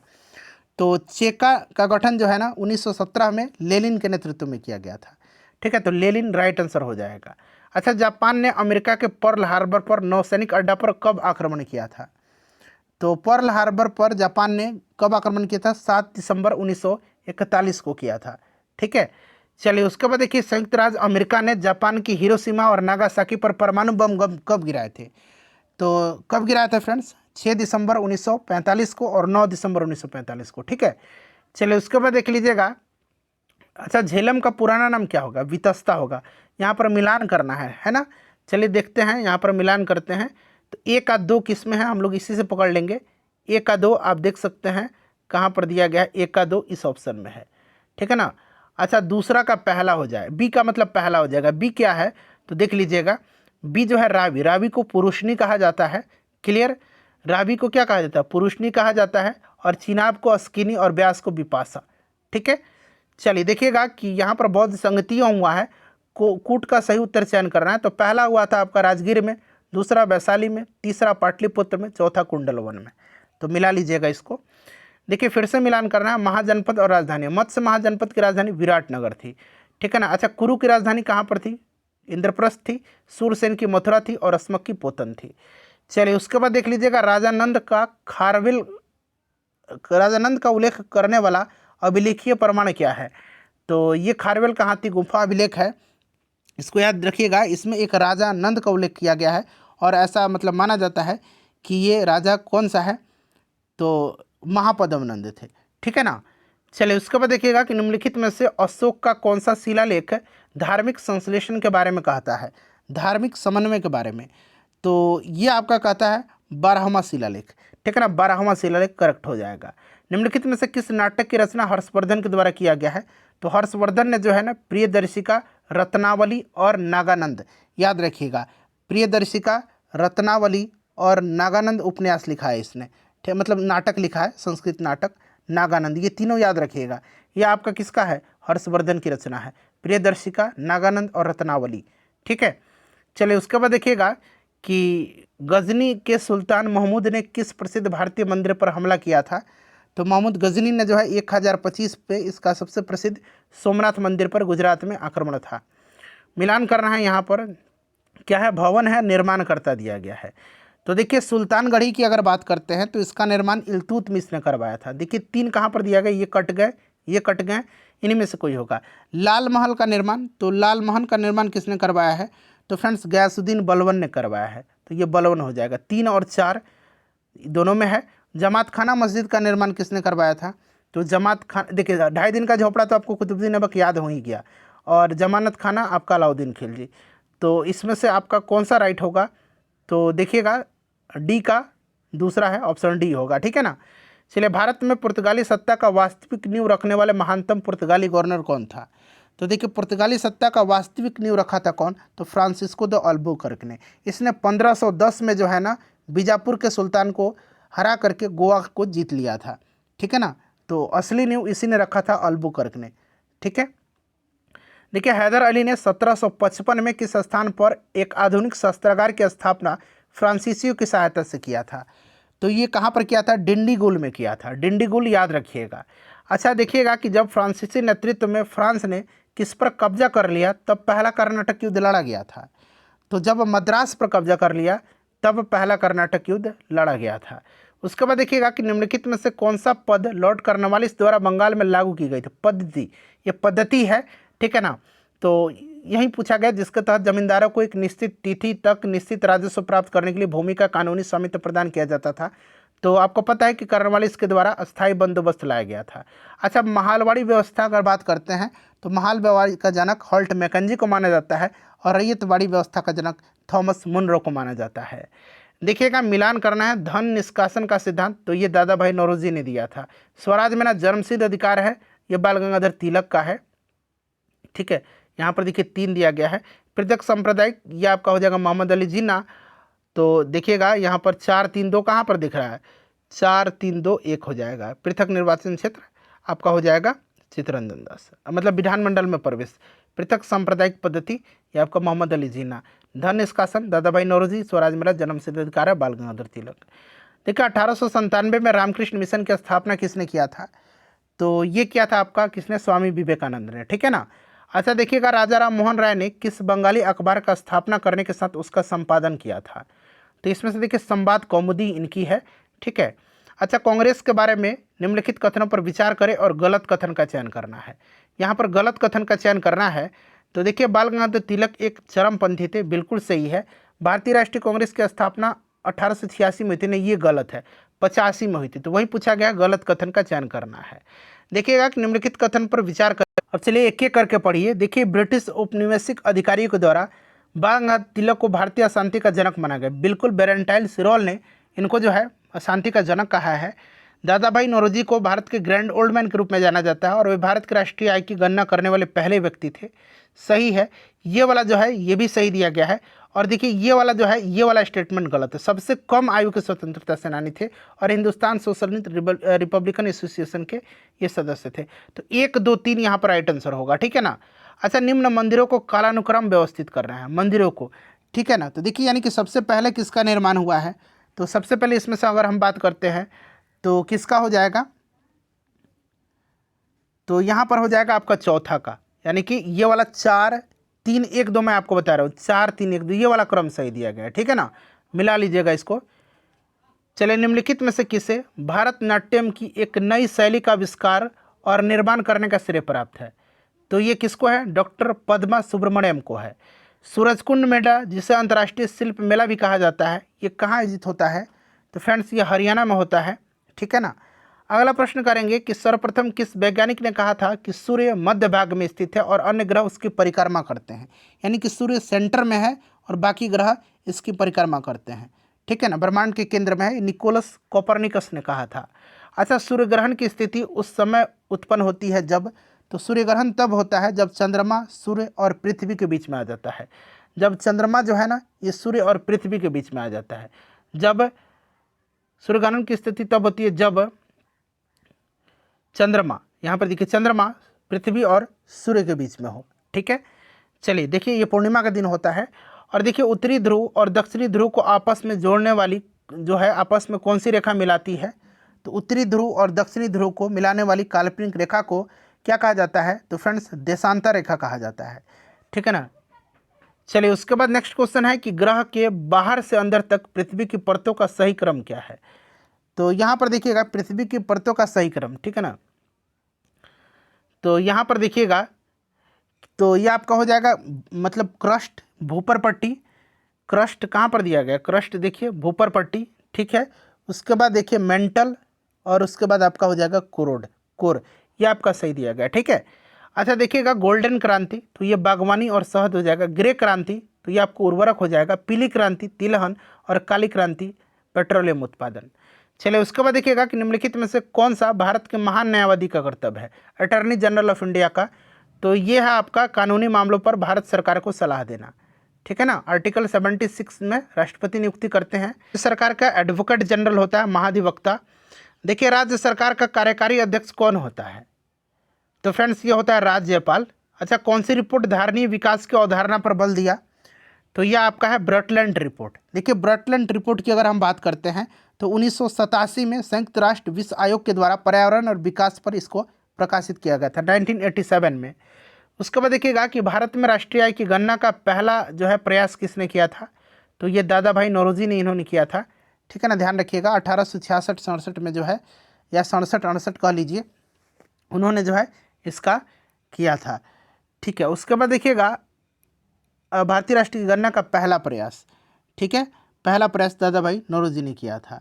चलिए उसके बाद देखिएगा नेक्स्ट क्वेश्चन कर लेंगे कि हाँ अब देखिए यहाँ पर मिलान करना है, ठीक है फ्रेंड्स। तो देखिए यहाँ पर अगर हम बात करते हैं तो प्रधानमंत्री गरीब कल्याण योजना। अच्छा सबसे पहले देखिए मिशन इंद्रधनुष की शुरुआत हुई थी 2014 में। या आप सी का एक देखिए, सी का एक कहाँ कहाँ पर दिया गया? तो सी का एक मात्र एक इसी जगह पर है, ठीक है ना। 2014 में हुआ था मिशन इंद्रधनुष की शुरुआत, यानी कि यही वाला आपका सही होना चाहिए, ठीक है ना। अच्छा उसके बाद देखिए प्रधानमंत्री जन आरोग्य योजना का शुरुआत ये हुआ था 2018 में। देखिए मिला के देखते हैं सही है कि नहीं। बिल्कुल डी है यहाँ पर 3, ठीक है, यही वाला आपका सही होगा। ये 2 कन्फर्म हो गया, यही वाला होना चाहिए आंसर। चलिए उसके बाद देखिएगा कि विश्व आर्थिक मंच का मुख्यालय निम्न में से किस शहर में है? तो विश्व आर्थिक मंच का मुख्यालय जो है ना ये जेनेवा स्विट्जरलैंड में है।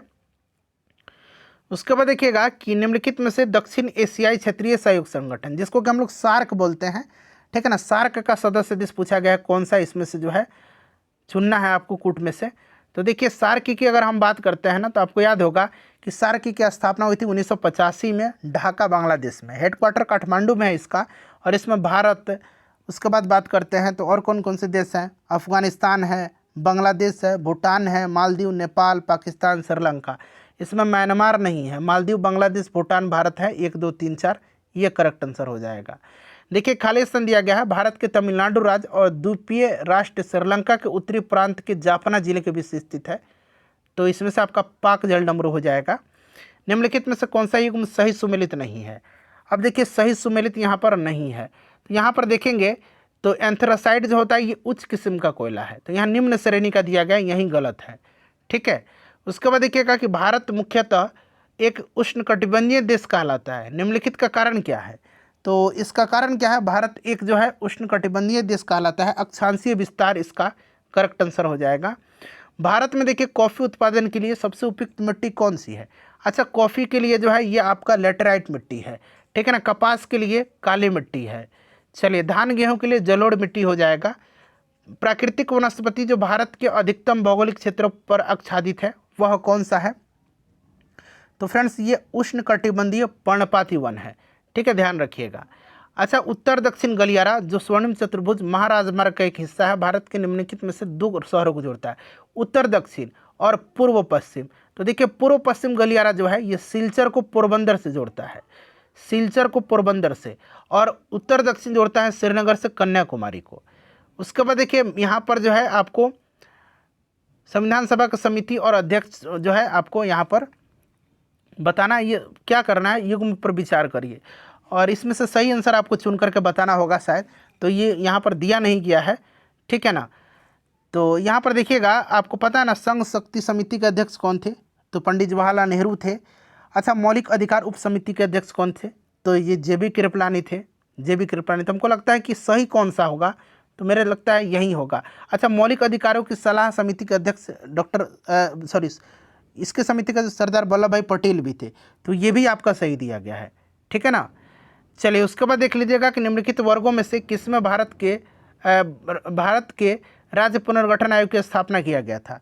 तो राज्य पुनर्गठन आयोग की स्थापना 1953 में किया गया था। ध्यान रखिएगा, इसके अध्यक्ष न्यायमूर्ति फजल अली थे और अन्य सदस्य हृदयनाथ कुंजरू और के.एम. पनिकर थे। ठीक है। चलिए उसके बाद देखिए, निम्नलिखित में से किस पर गतिरोध दूर करने हेतु लोकसभा और राज्यसभा की संयुक्त बैठक हो सकता है। तो संयुक्त बैठक हो सकता है किस पर, बताइएगा। तो फ्रेंड्स, ये साधारण विधेयक पर हो सकता है, सामान्य विधेयक पर। 2 या 2 से अधिक राज्यों के लिए एक उच्च न्यायालय की स्थापना किसके द्वारा की जाती है, बताइएगा। 2 या 2 से अधिक राज्यों के लिए एक उच्च न्यायालय की स्थापना किसके द्वारा किया जा सकता है, बताइए। तो देखिए, संसद द्वारा पारित एक कानून के द्वारा। ठीक है ना। चलिए, निम्न में से देखिए कौन सा कथन सही है। तो यहाँ पर देखिएगा, राज्य मंत्रिपरिषद सामूहिक रूप से विधानसभा के प्रति उत्तरदायी होता है। ठीक है ना। तो यहाँ पर देखिएगा, राज्य मंत्रिपरिषद सामूहिक रूप से विधानसभा के प्रति जवाबदेह होता है, तो यहाँ पर राइट आंसर हो जाएगा। और केंद्र वाला लोकसभा के प्रति होता है। नेक्स्ट क्वेश्चन है कि भारतीय संविधान के अनुसार राज्य विधायिका के उच्च सदन विधान परिषद का गठन और इसकी समाप्ति की जा सकती है, बताइएगा। करेक्ट आंसर क्या हो जाएगा। तो फ्रेंड्स, ये संसद द्वारा की जा सकती है।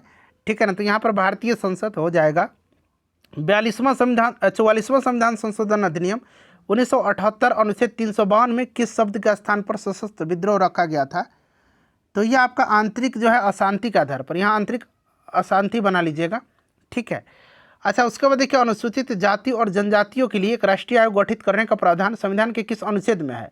तो अनुसूचित जाति के लिए 338 और जनजाति के लिए 338A, ऑप्शन ए हो जाएगा। उसके बाद देखिएगा कि पंचायती राज समिति दिया गया है और वहाँ पर मिलान करना आपको। ठीक है ना। तो यहाँ पर अगर हम बात कर लेते हैं, तो देखिए फ्रेंड्स, ध्यान दीजिएगा। अगर सबसे पहले बात करते हैं हम, तो यहाँ पर देख लीजिएगा कि हनुमंतराव समिति, तो यहाँ पर देखिए 1984 1983 भी आप ध्यान रखिएगा। तो यहाँ पर 84 दिया गया है, तो 3 ऑप्शन डी राइट आंसर होगा। अच्छा, जीबी के राज समिति, तो ये 1985 हो जाएगा। तो यहाँ पर दिया गया देखिए पहला। उसके बाद देख लीजिएगा ये पहला। उसके बाद देखिए अशोक मेहता समिति, तो अशोक मेहता समिति आपका हो जाएगा इसमें से कौन सा, तो 5वां हो जाएगा 1978 में। अच्छा, एल.एम. सिंघवी समिति, तो एल.एम. सिंघवी 1986 हो जाएगा। ठीक है ना। और ये आपका हो जाएगा बलवंत राय 1957। चलिए उसके बाद देख लीजिएगा कि सबसे प्राचीन काल से आरंभ करते हुए आयोगों के गठन का सही अनुक्रम निम्नलिखित में से कौन सा है। तो सबसे पहले अगर हम बात करते हैं इसमें से, तो देखिए ध्यान दीजिएगा, यहाँ पर बाकी ऑप्शन दिया गया है और मैं बताने का प्रयास करता हूँ। देखिए, योजना आयोग का गठन किया गया था कब, तो 1950 में। ठीक है ना। अच्छा, निर्वाचन आयोग का गठन कब किया गया था, तो निर्वाचन आयोग का गठन कब किया गया था, इसका भी 1950 में। ठीक है। अच्छा, वित्त आयोग का गठन कब किया गया था, तो 1952 में। ठीक है, 1951-52 में, ध्यान रखिए 1951 के द्वारा किया गया था। और निवेश आयोग का गठन जो है, निवेश आयोग का गठन ये बहुत बाद में हुआ था, 2004 में हुआ था। एक विनिवेश आयोग है 1996 में और एक निवेश आयोग है 2004 में। ठीक है। तो निवेश आयोग सबसे लास्ट में होगा। सबसे पहले होगा आपका, इसमें से देखते हैं, 15 मार्च के दिन योजना आयोग का गठन हुआ था, 15 मार्च। ठीक है। उसके बाद आपका अप्रैल में हुआ था वित्त आयोग का गठन, और जनवरी में हुआ था आपका किसका, 25 जनवरी 1950 को योजना आयोग का गठन। ठीक है। तो यहाँ पर देखिए सबसे पहले तो योजना आयोग ही आएगा ना। तो निर्वाचन आयोग, योजना आयोग, वित्त आयोग और फिर निवेश, ऑप्शन बी। चलिए उसके बाद नेक्स्ट क्वेश्चन करेंगे कि भारत के विभिन्न राजनीतिक दलों को राष्ट्रीय या क्षेत्रीय दल का दर्जा देने का अधिकार किसको है। तो ये चुनाव आयोग को है। भारत में राष्ट्रीय मानवाधिकार आयोग निम्नलिखित में से किस मंत्रालय का अधीन है। तो ये गृह मंत्रालय का अधीन है। उसके बाद देखिएगा मिलान करना है। पहला संशोधन जमींदारी उन्मूलन, 44वां हो जाएगा आपका संपत्ति का अधिकार को हटाया गया था मौलिक अधिकार की सूची से, 86वां हो जाएगा शिक्षा का अधिकार और 103वां आर्थिक रूप से कमजोर। चलिए उसके बाद देखिएगा कि भारत सरकार ने नीति आयोग की स्थापना निम्नलिखित में से किसके स्थान के लिए किया है। तो ये योजना आयोग। उसके बाद देखिए निम्नलिखित में से कौन आयुष्मान भारत प्रधानमंत्री जन आरोग्य योजना के क्रियान्वयन हेतु उत्तरदायी है। तो ये राष्ट्रीय स्वास्थ्य प्राधिकरण है। ठीक है ना, राष्ट्रीय स्वास्थ्य प्राधिकरण, ध्यान रखिएगा।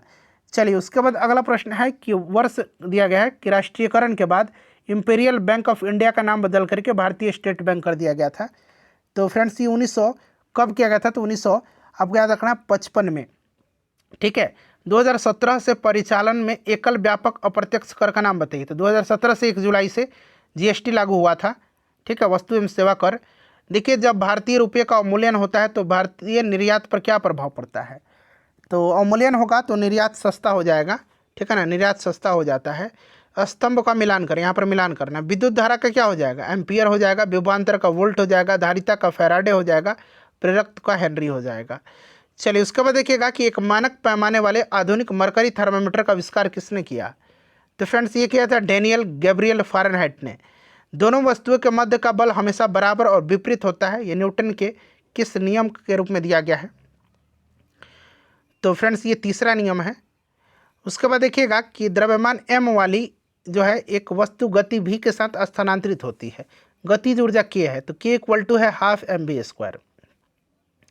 करें कि इसका वेग अगर दोगुना कर दें, तो वेग अगर इसका हम दोगुना कर देते हैं तो इसकी गतिज ऊर्जा क्या हो जाएगी? तो हाफ m4v² हो जाएगा। हमेशा इस हम 4 को बाहर रखेंगे, तो यह आपका कितना हो जाएगा बता दीजिए? k है और v के साथ m, इसका अगर हम करें कि इसका वेग दुगुना कर दिया जाए तो इसकी गतिज ऊर्जा कितनी हो जाएगी? तो यहाँ पर 1 तक कोई मतलब है ही नहीं, 4k होना चाहिए, है ना फ्रेंड्स। चलिए 4 गुनी हो जा रही है ना। अच्छा देखिएगा कि पृथ्वी की ऊष्मा से प्राप्त ऊर्जा को क्या कहा जाता है? तो इसको भूतापीय ऊर्जा कहा जाता है। अच्छा देखिए गुरुत्वाकर्षण के बारे में जो है सही कथन का चयन करना है। तो देखिए गुरुत्वाकर्षण जी का इकाई जो होता है 9.8 मीटर पर सेकंड स्क्वायर होता है, और यही त्वरण का भी इकाई होता है मीटर पर सेकंड इकाई। तो यहाँ पर देखिए पर सेकंड स्क्वायर। देखिए फ़ारेनहाइट पैमाने पर मापा गया 200 डिग्री फ़ारेनहाइट है, तो सेल्सियस पैमाने पर क्या होगा? तो देखिए इसको आप लोग निकाल लीजिएगा फार्मूला अगर आपको पता है तो। देखिए ये कितना फार्मूला होता है? तो C/100 होता है इक्वल टू K, यहाँ पर हो जाएगा आपका फ़ारेनहाइट में है ना, तो F - 32/180। तो ये 0 से 0 कट जाएगा, ठीक है ना। 10 और नीचे 18 है, तो यहाँ पर 200 फ़ारेनहाइट दे रहा है, तो 200 - 32 कर लीजिएगा तो कितना हो जाएगा? ये 269 हो जाएगा। अब देखिए 269 इधर 10 जाएगा तो ये 0 हो जाएगा, और इधर आपका बटा में 18 आ जाएगा। तो एक एक करके इसको हम लोग देख लेते हैं, ठीक है ना। तो ये कितना सेल्सियस में आ जाएगा बताइए? 268, सॉरी 268 नहीं 168 होगा ना। यहाँ 200 में से हम 32 घटाएंगे तो 168 आएगा, तो यहाँ पर 1680 हो जाएगा, ठीक है ना।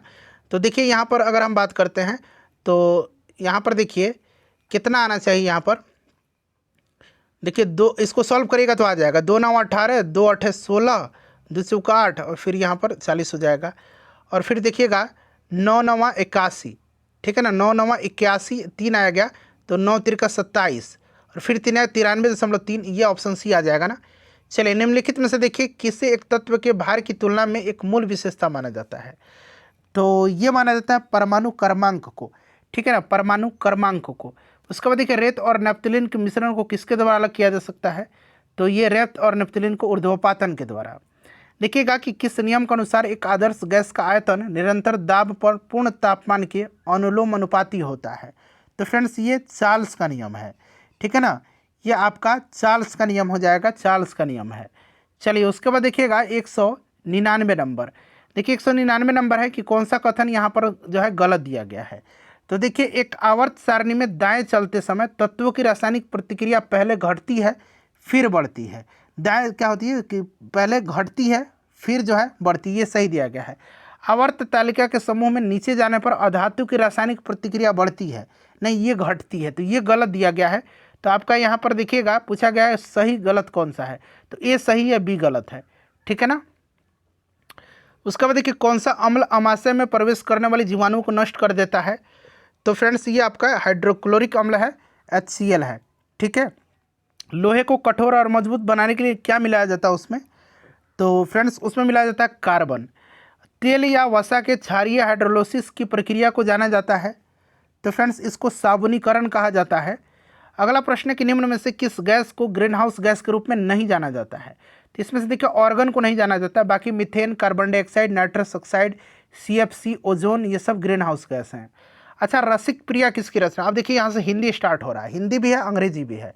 तो रसिक प्रिया जो है ना, ये केशव दास की रचना है। पूर्व मध्यकाल को हिंदी साहित्य के इस नाम से भी जाना जाता है, तो पूर्व मध्यकाल को भक्ति काल के नाम से जाना जाता है।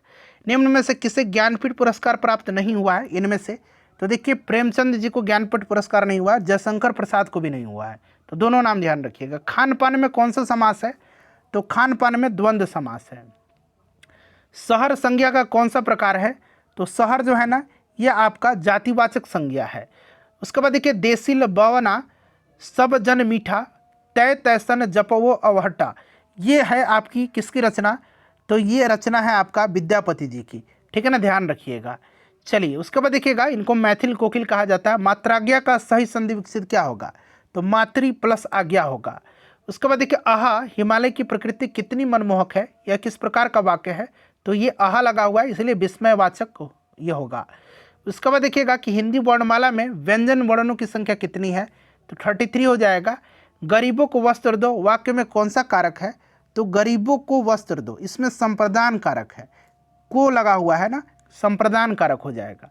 उसके बाद देखिएगा कि इनमें से चीफ की दावत कहानी के रचनाकार कौन है, तो भीष्म साहनी है, ठीक है।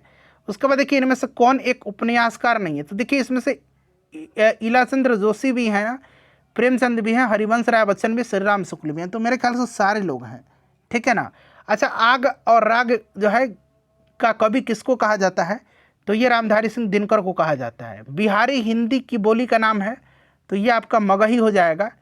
अच्छा, राम संज्ञा का कौन सा प्रकार है, तो राम जो है व्यक्तिवाचक संज्ञा है, ठीक है ना, ध्यान रखिएगा। उसके बाद देखिए हिंदी साहित्य के प्रथम कालखंड को बीज वपन काल का नाम किसने दिया था, तो ये आचार्य महावीर प्रसाद द्विवेदी ने दिया है, महावीर प्रसाद द्विवेदी ने। हिंदी दिवस कब मनाया जाता है, तो फ्रेंड्स 14 सितंबर के दिन, यहाँ पर दिया गया 14 सितंबर के दिन मनाया जाता है, ठीक है। चलिए ऑप्शन डी करेक्ट होगा। दोपहर के बाद का समय के लिए उपयुक्त शब्द इनमें से कौन सा है, तो इसको अपराह्न बोलते हैं।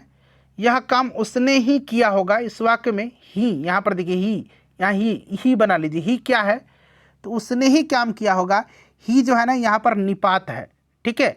चलिए उसके बाद देखिए इनमें से खड़ी बोली हिंदी के पहले कवि कौन है, तो सबसे पहले अमीर खुसरो ही हो जाएंगे। जिस स्वर के उच्चारण में 2 मात्राएं लगी होती हैं उसको क्या बोला जाता है, तो फ्रेंड्स उनको दीर्घ स्वर बोला जाता है, और इसे गुरु स्वर भी कहा जाता है, गुरु स्वर भी कहा जाता है, दीर्घ स्वर गुरु स्वर दोनों ध्यान रख लीजिएगा। चलिए हिंदी साहित्य के लिए प्रथम व्यास सम्मान किसको मिला था, तो प्रथम व्यास सम्मान डॉक्टर रामविलास शर्मा को मिला था, ठीक है ना, और प्रथम सरस्वती सम्मान हरिवंश राय बच्चन को। विशेषण किसकी विशेषता बताता है, तो विशेषण संज्ञा और सर्वनाम दोनों की। हरी घास पर क्षण भर कविता संग्रह के रचनाकार निम्नलिखित में से कौन से हैं, हरी घास पर क्षण भर बताइएगा, तो इसका रचनाकार है सच्चिदानंद हीरानंद वात्स्यायन अज्ञेय, अज्ञेय की रचना है, पूरा नाम है इनका सच्चिदानंद हीरानंद वात्स्यायन अज्ञेय। चलिए उसके बाद देखिएगा कि सूरदास की कृतियों की भाषा कौन सी है, तो ये ब्रज भाषा है। अच्छा, संभव है कि कल हमारा परिणाम निकलेगा, इस वाक्य में क्रिया किस काल में, संभव है कि, तो ये संभाव्य भविष्यत है। कीर्तिलता किस भाषा की रचना है, तो कीर्तिलता जो है ना ये आपकी विद्यापति की रचना है, और ये रचना है किसकी, मतलब किस भाषा में, तो यहाँ पर देखिए अपभ्रंश दिया गया है, ठीक है। चलिए उसके बाद एक अहवट आपने पढ़ा भी होगा, अहवट, इनमें से कौन सा शब्द कनक शब्द का अर्थ नहीं है, तो देखिएगा कनक मतलब धतूरा होता है और सोना होता है, और मुझे नहीं पता है खजूर होता है कि नहीं, केस भी नहीं होता है, ठीक है ना, तो देख लीजिएगा, आप लोग बताइएगा मुझे भी। वह रोज़ देर से उठता है, इस वाक्य में किस काल का उदाहरण है, रोज़ देर से उठता है, तो इसमें आपका सामान्य वर्तमान है। देखिएगा कि इनमें से किस शब्द की वर्तनी शुद्ध दिया गया है, तो ये वाला उज्ज्वल आपका करेक्ट लिखा गया है ना। चलिए उसके बाद देखिएगा, नहीं ये भी करेक्ट नहीं है, करेक्ट ये वाला है, ये वाला करेक्ट है, ये वाला ध्यान रखिएगा, ऑप्शन बी करेक्ट है, ठीक है ना। अच्छा, कवि का स्त्रीलिंग क्या होगा, तो कवि का स्त्रीलिंग आपका क्या हो जाएगा, कवित्री हो जाएगा। उसके बाद देखिएगा कि रामचंद्र शुक्ल ने हिंदी साहित्य का प्रथम महाकाव्य इनमें से किसे माना है, तो इन्होंने माना है आपका पृथ्वीराज रासो को, जिसे चंद्रवरदाई ने लिखा है, चंद्रवरदाई ने, ठीक है ना। अच्छा, यशोधरा, कैकेयी, उर्मिला इत्यादि नारी पात्रों पर कविता लिखने वाले कवि इनमें से कौन हैं? तो मैथिली शरण गुप्त हैं, ध्यान रखिएगा। उसके बाद देखिए इनमें से हिंदी का वह चर्चित रचना कौन सी है जिस पर लोकप्रिय टीवी सीरियल बना है? तो ये आपको पता है कि यह आपका देवकी नंदन खत्री का चंद्रकांता है, ठीक है ना। रचनाकार चंद्रकांता के कौन है? देवकी नंदन खत्री। उसके बाद देखिए इनमें से घुमक्कड़ के रूप में प्रसिद्ध लेखक कौन है? तो राहुल संकृत्यायन है। अगला प्रश्न है कि इनमें से सेम क्वेश्चन हो गया, रिपीट हुआ है। इनमें से देखिएगा कि सर्वनाम की उपयुक्त परिभाषा क्या है? सर्वनाम की, तो सर्वनाम की क्या हो जाएगा उपयुक्त परिभाषा? संज्ञा के स्थान पर, ठीक है ना। चलिए उसके बाद देखिएगा कि कोई आ रहा है, इस वाक्य में कौन सा सर्वनाम है? तो अनिश्चयवाचक है। पहला ज्ञानपीठ पुरस्कार किस भाषा में मिला? तो फ्रेंड्स ये मलयालम भाषा के कवि को दिया गया था, ठीक है ना, जी शंकर कुरूप को, ध्यान रखिएगा, जी शंकर कुरूप को 1965 में। चलिए उसके बाद देखिएगा कि रीतिकाल को श्रृंगार काल इनमें से किसने कहा है? तो ये आचार्य विश्वनाथ प्रसाद मिश्र ने कहा है, आचार्य विश्वनाथ प्रसाद मिश्र ने। निम्नांकित में से कौन सा ऊष्म व्यंजन है? तो ऊष्म व्यंजन होता है तालव्य स, मूर्धन स, दन स और ह। तो यहाँ पर देखिए ह दिया गया है, इन्हें भी याद रखिएगा। इनमें से देखिए बादल का पर्यायवाची शब्द क्या है? तो बादल का नीरद हो जाएगा, नीरद करेक्ट आंसर हो जाएगा, ठीक है ना। चलिए इनमें से किस रचना की पृष्ठभूमि सांप्रदायिकता की त्रासदी है? तो यह आपका है तमस उपन्यास, भीष्म साहनी का, तमस भीष्म साहनी का है, ठीक है ना। अच्छा, प्रत्यय मूलतः कितने प्रकार के होते हैं? तो प्रत्यय दो प्रकार के होते हैं, एक होता है कृत प्रत्यय, ठीक है ना, और एक होता है तद्धित प्रत्यय, ठीक है ना। तद्धित प्रत्यय और कृत प्रत्यय दो हो जाएगा। अच्छा, परमेश्वर में कौन सा समास है? परमेश्वर में कर्मधारय समास है, ठीक है ना। परम है जो ईश्वर, ठीक है फ्रेंड्स, ध्यान रखिएगा। उसके बाद देखिएगा कि इनमें से किस पुस्तक को व्यास सम्मान प्राप्त हुआ था? तो देखिए इसमें से व्यास सम्मान जो है ये आत्मजयी को प्राप्त हुआ है, ये कुंवर नारायण की रचना है, ठीक है, और इसको 1995 में प्राप्त हुआ था, आत्मजयी को। इनमें से देखिए वीर रस के कवि कौन हैं? तो इनमें से अगर बात करते हैं तो रामधारी सिंह दिनकर हैं। चलिए उसके बाद देखिएगा कि विशेषण मूलतः कितने प्रकार के होते हैं? विशेषण 4 प्रकार के होते हैं, गुणवाचक, संज्ञावाचक, परिणामवाचक और सर्वनामिक विशेषण। चलिए उसके बाद देखिएगा कि नेक्स्ट क्वेश्चन हमारा कि भारत में संवैधानिक रूप से हिंदी का क्या जो है स्वरूप है? तो राजभाषा के रूप में है, ठीक है। अच्छा, भारत के संवैधानिक रूप से हिंदी का क्या, सेम क्वेश्चन है, राजभाषा है, राजभाषा, ठीक है ना। मलबे का मालिक कहानी के रचनाकार कौन है? तो फ्रेंड्स मोहन राकेश हैं, ठीक है। इनमें से किस उपन्यास की पृष्ठभूमि भारत विभाजन की त्रासदी है? तो ये आपका है कौन सा? झूठा सच, ठीक है ना, ये यशपाल की रचना है। चलिए उसके बाद देखिएगा कि विद्यापति द्वारा रचित कितने ग्रंथ अहवट में हैं? तो अहवट में 2 ग्रंथ हैं, ठीक है ना, एक कीर्तिलता है और एक आपका कीर्ति पताखा है, ठीक है फ्रेंड्स, ध्यान रखिएगा। तो यहाँ पर आपका 2 हो जाएगा। चलिए पूर्व हिंदी का विकास इनमें से किस अपभ्रंश से हुआ है? पूर्वी हिंदी का, तो ये अर्धमागधी से हुआ है। अच्छा, तरल का विलोम शब्द क्या होगा? तो तरल का ठोस हो जाएगा। चलिए 259 नंबर देखिए, हिंदी साहित्य का आदिकाल के लेखक कौन है? तो ये आपके हजारी प्रसाद द्विवेदी हैं। वात्सल रस का सम्राट किसी कवि को कहा जाता है? तो ये सूरदास को कहा जाता है, ठीक है ना। चलिए उसके बाद देखिएगा कि निम्नलिखित में से कौन सा अथ का विलोम शब्द है? तो इति हो जाएगा। शिक्षक संज्ञा का कौन सा प्रकार है? तो शिक्षक जो है ना ये आपका जातिवाचक हो जाएगा। उसके बाद देखिए घास फूस में कौन सा समास है? तो घास फूस में आपका इसमें से द्वंद्व समास है। रानी केतकी की कहानी किसकी प्रसिद्ध रचना है? तो ये मुंशी इंसाह अल्लाह खां की रचना है, इंसाह अल्लाह खां की, ठीक है ना। सर्वनाम के भेद इनमें से कौन नहीं है? सर्वनाम के भेद हैं पुरुषवाचक, निश्चयवाचक, अनिश्चयवाचक, संबंधवाचक, प्रश्नवाचक, निजवाचक, ठीक है ना। इसमें से देखिए गुणवाचक नहीं है। उसके बाद देखिए प्रेमचंद्र के अपूर्ण उपन्यास का नाम क्या है? तो देखिए ये अपूर्ण उपन्यास मंगलसूत्र था, ठीक है ना। ये इनके जीवन काल में पूरा नहीं हो पाया था, बाद में इनके पुत्र अमृत राय ने इनको पूरा किया था। आजीवन में कौन सा समास है? तो अव्ययी भाव समास है। उसके बाद देखिए वाच्य कितने प्रकार के होते हैं? तो वाच्य 3 प्रकार के होते हैं, कौन कौन से? तो एक कर्तृवाच्य हो जाएगा, एक कर्तृवाच्य, ये पूरा लिखिए, कर्तृवाच्य, एक आपका कर्मवाच्य और एक आपका भाववाच्य, ठीक है। चलिए हिंदी शब्दकोश में छ का क्रम किस वर्ण के बाद आता है, तो ये क के बाद आता है। उसके बाद देखिए मातृहंता में कौन सा समास है, तो मातृहंता में ध्यान रखिएगा तत्पुरुष समास है। इनमें से मधुशाला के लेखक कौन है, मधुशाला लिखा है किसने, तो फ्रेंड्स हरिवंश राय बच्चन की रचना है। ब्राह्मी से किस लिपि का उत्पत्ति हुई है, तो देवनागरी लिपि की। उसके बाद देखिए इनमें से कौन सी बोली अर्धमागधी अपभ्रंश से निकली है, तो राइट आंसर क्या हो जाएगा, बघेली निकली है। चलिए अब अंग्रेजी का क्वेश्चन स्टार्ट हो रहा है कि which of the following is an example of intensive pronoun. तो इंटेंसिव प्रोनाउन का example my self, your self, it self, him self, ये सब होता है। अच्छा, Jofra Archer the England fast bowler is Khalistan दिया गया है देन एक्यूरेट, तो यहाँ पर इज मोर फास्ट होगा, मोर फास्ट देन एक्यूरेट, ठीक है ना।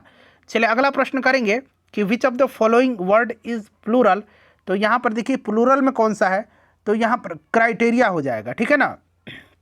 उसके बाद देखिए वाइल आई एग्री खालिस्तान है his proposal this time I do not often agree खालिस्तान हिम, तो यहाँ पर देखिएगा, यहाँ पर हो जाएगा I agree to his proposal, ठीक है ना। This time I do not often agree with him, तो यहाँ पर टू और विथ का इस्तेमाल हो जाएगा। अच्छा, if I had gone to Agra ही, यहाँ पर क्या होगा, the Taj Mahal would have seen, देखिएगा। उसके बाद देखिएगा कि choose the correct part of the speech of the end का, एंड क्या है, मतलब एंड क्या है फ्रेंड्स, तो आपको याद होगा एंड जो है ना कंजंक्शन है, ठीक है। अच्छा, choose the correct part of the speech word, speak क्या है, तो स्पीक वर्ब है। उसके बाद देखिए द क्या है, तो द जो है आर्टिकल है AND। चलिए choose the correct part of the speech dance, तो डांस भी वर्ब है। What part of speech connects word और ग्रुप्स ऑफ द वर्ड, जोड़ता कौन है, तो फ्रेंड्स ये इसमें से कौन सा जोड़ेगा, तो कंजंक्शन है ना, कंजंक्शन। अच्छा, which part of the speech express A mild और सडन ब्रस्ट ऑफ इमोशन, तो ये आपका क्या हो जाएगा, तो ये इंटरजेक्शन है, ठीक है ना, interjection. Which part of speech modifies a noun, तो ये कौन करता है, तो ये आपका करता है एडजेक्टिव, तो एडजेक्टिव करेक्ट आंसर हो जाएगा। उसके बाद देखिएगा कि yesterday the prime minister with all his minister Khalistan दिया गया प्रेजेंट एट मीटिंग, तो यहाँ पर किसका इस्तेमाल होगा, तो फ्रेंड्स यहाँ पर वाज का इस्तेमाल होगा, यहाँ पर वाज का यूज होगा, ठीक है ना। अच्छा, यहाँ पर देखिएगा आई खालिस्तान देगा seat in the train tomorrow at this time, तो यहाँ पर होगा आपका करेक्ट आंसर क्या हो जाएगा, बताइए, आई सैल भी हो जाएगा, ठीक है ना, यहाँ पर ऑप्शन ए राइट आंसर हो जाएगा। चलिए उसके बाद नेक्स्ट क्वेश्चन देखेंगे कि आई वुड लाइक, तो यहाँ पर टू थैंक हो जाएगा, ठीक है ना। चलिए उसके बाद देखिएगा कि सम ऑफ द एप्लीकेंट्स खालिस्तान दिया गया है to face a group discuss, यहाँ पर देख लीजिए around before being short listed, तो यहाँ पर हैव का इस्तेमाल होगा, ठीक है ना, हैव का इस्तेमाल हो जाएगा। Do you have any knowledge about, यहाँ अबाउट की होगा हाउ गवर्नमेंट वर्क्स। उसके बाद देखिएगा कि आई लाइक, यहाँ पर जेरेंड यूज़ करना है, तो I like going for walk होगा, ठीक है। उसके बाद देखिएगा कि ट्रांसपेरेंट का यहाँ पर अपोजिट पूछा गया, तो ओपेक होता है ट्रांसपेरेंट का। उसके बाद देखिए द न्यूज़पेपर इज खालिस्तान दिया गया है द कॉफ़ी टेबल, तो ऑन द कॉफ़ी टेबल हो जाएगा। अच्छा, थीप का यहाँ पर आपका प्लुरल क्या हो जाएगा, थीप्स हो जाएगा, ठीक है। The oldest mountain range of India is, तो ये अरावली है, अंग्रेजी में पूछा जा रहा है तो अंग्रेजी में हम जवाब दे रहे हैं। Where did the right to education come into force, यानी कि राइट टू एजुकेशन शिक्षा का अधिकार कब फोर्स में आया था, तो 1 अप्रैल 2010 से। Select the most appropriate antonym of the given word anxiety, तो एनएक्साइटी का एंटोनियम जो है रिलीफ हो जाएगा, तो यहाँ पर रिलीफ दिया गया है। उसके बाद देखिए हैविंग नो बाउंड्रीज और लिमिट, वन वर्ड है आपको बताना, तो इसको क्या बोलते हैं, तो इसको इनफाइट बोलते हैं, इनफाइनाइट बोलते हैं, लिमिटलेस इसको बोलते हैं। अच्छा, उसके बाद देखिए they cannot be, the cannot be expressed in word, उसको क्या बोला जाएगा, उसको बोला जाता है इनएफेबल, क्या बोला जाता है, इनएफेबल बोला जाता है, ठीक है। अच्छा, यहाँ पर देखिएगा हैज़ सीन बेटर डेज, मतलब this camera off mine has seen better days, इसका मतलब है आपका इडियम फ्रेज है, ये आपको बताना है। तो इसका मतलब होता है the old and the poor condition, तो यहाँ पर देखिए it is in poor condition, ठीक है ना। उसके बाद देखिए हाँ पूरा 300 प्रश्न हो गया फ्रेंड्स। देखिए मैं पढ़ाने में इतना व्यस्त हो गया था कि पता ही नहीं चला 300 हो गया। सेशन को प्लीज़ लाइक कर दीजिएगा और इसको शेयर करिए।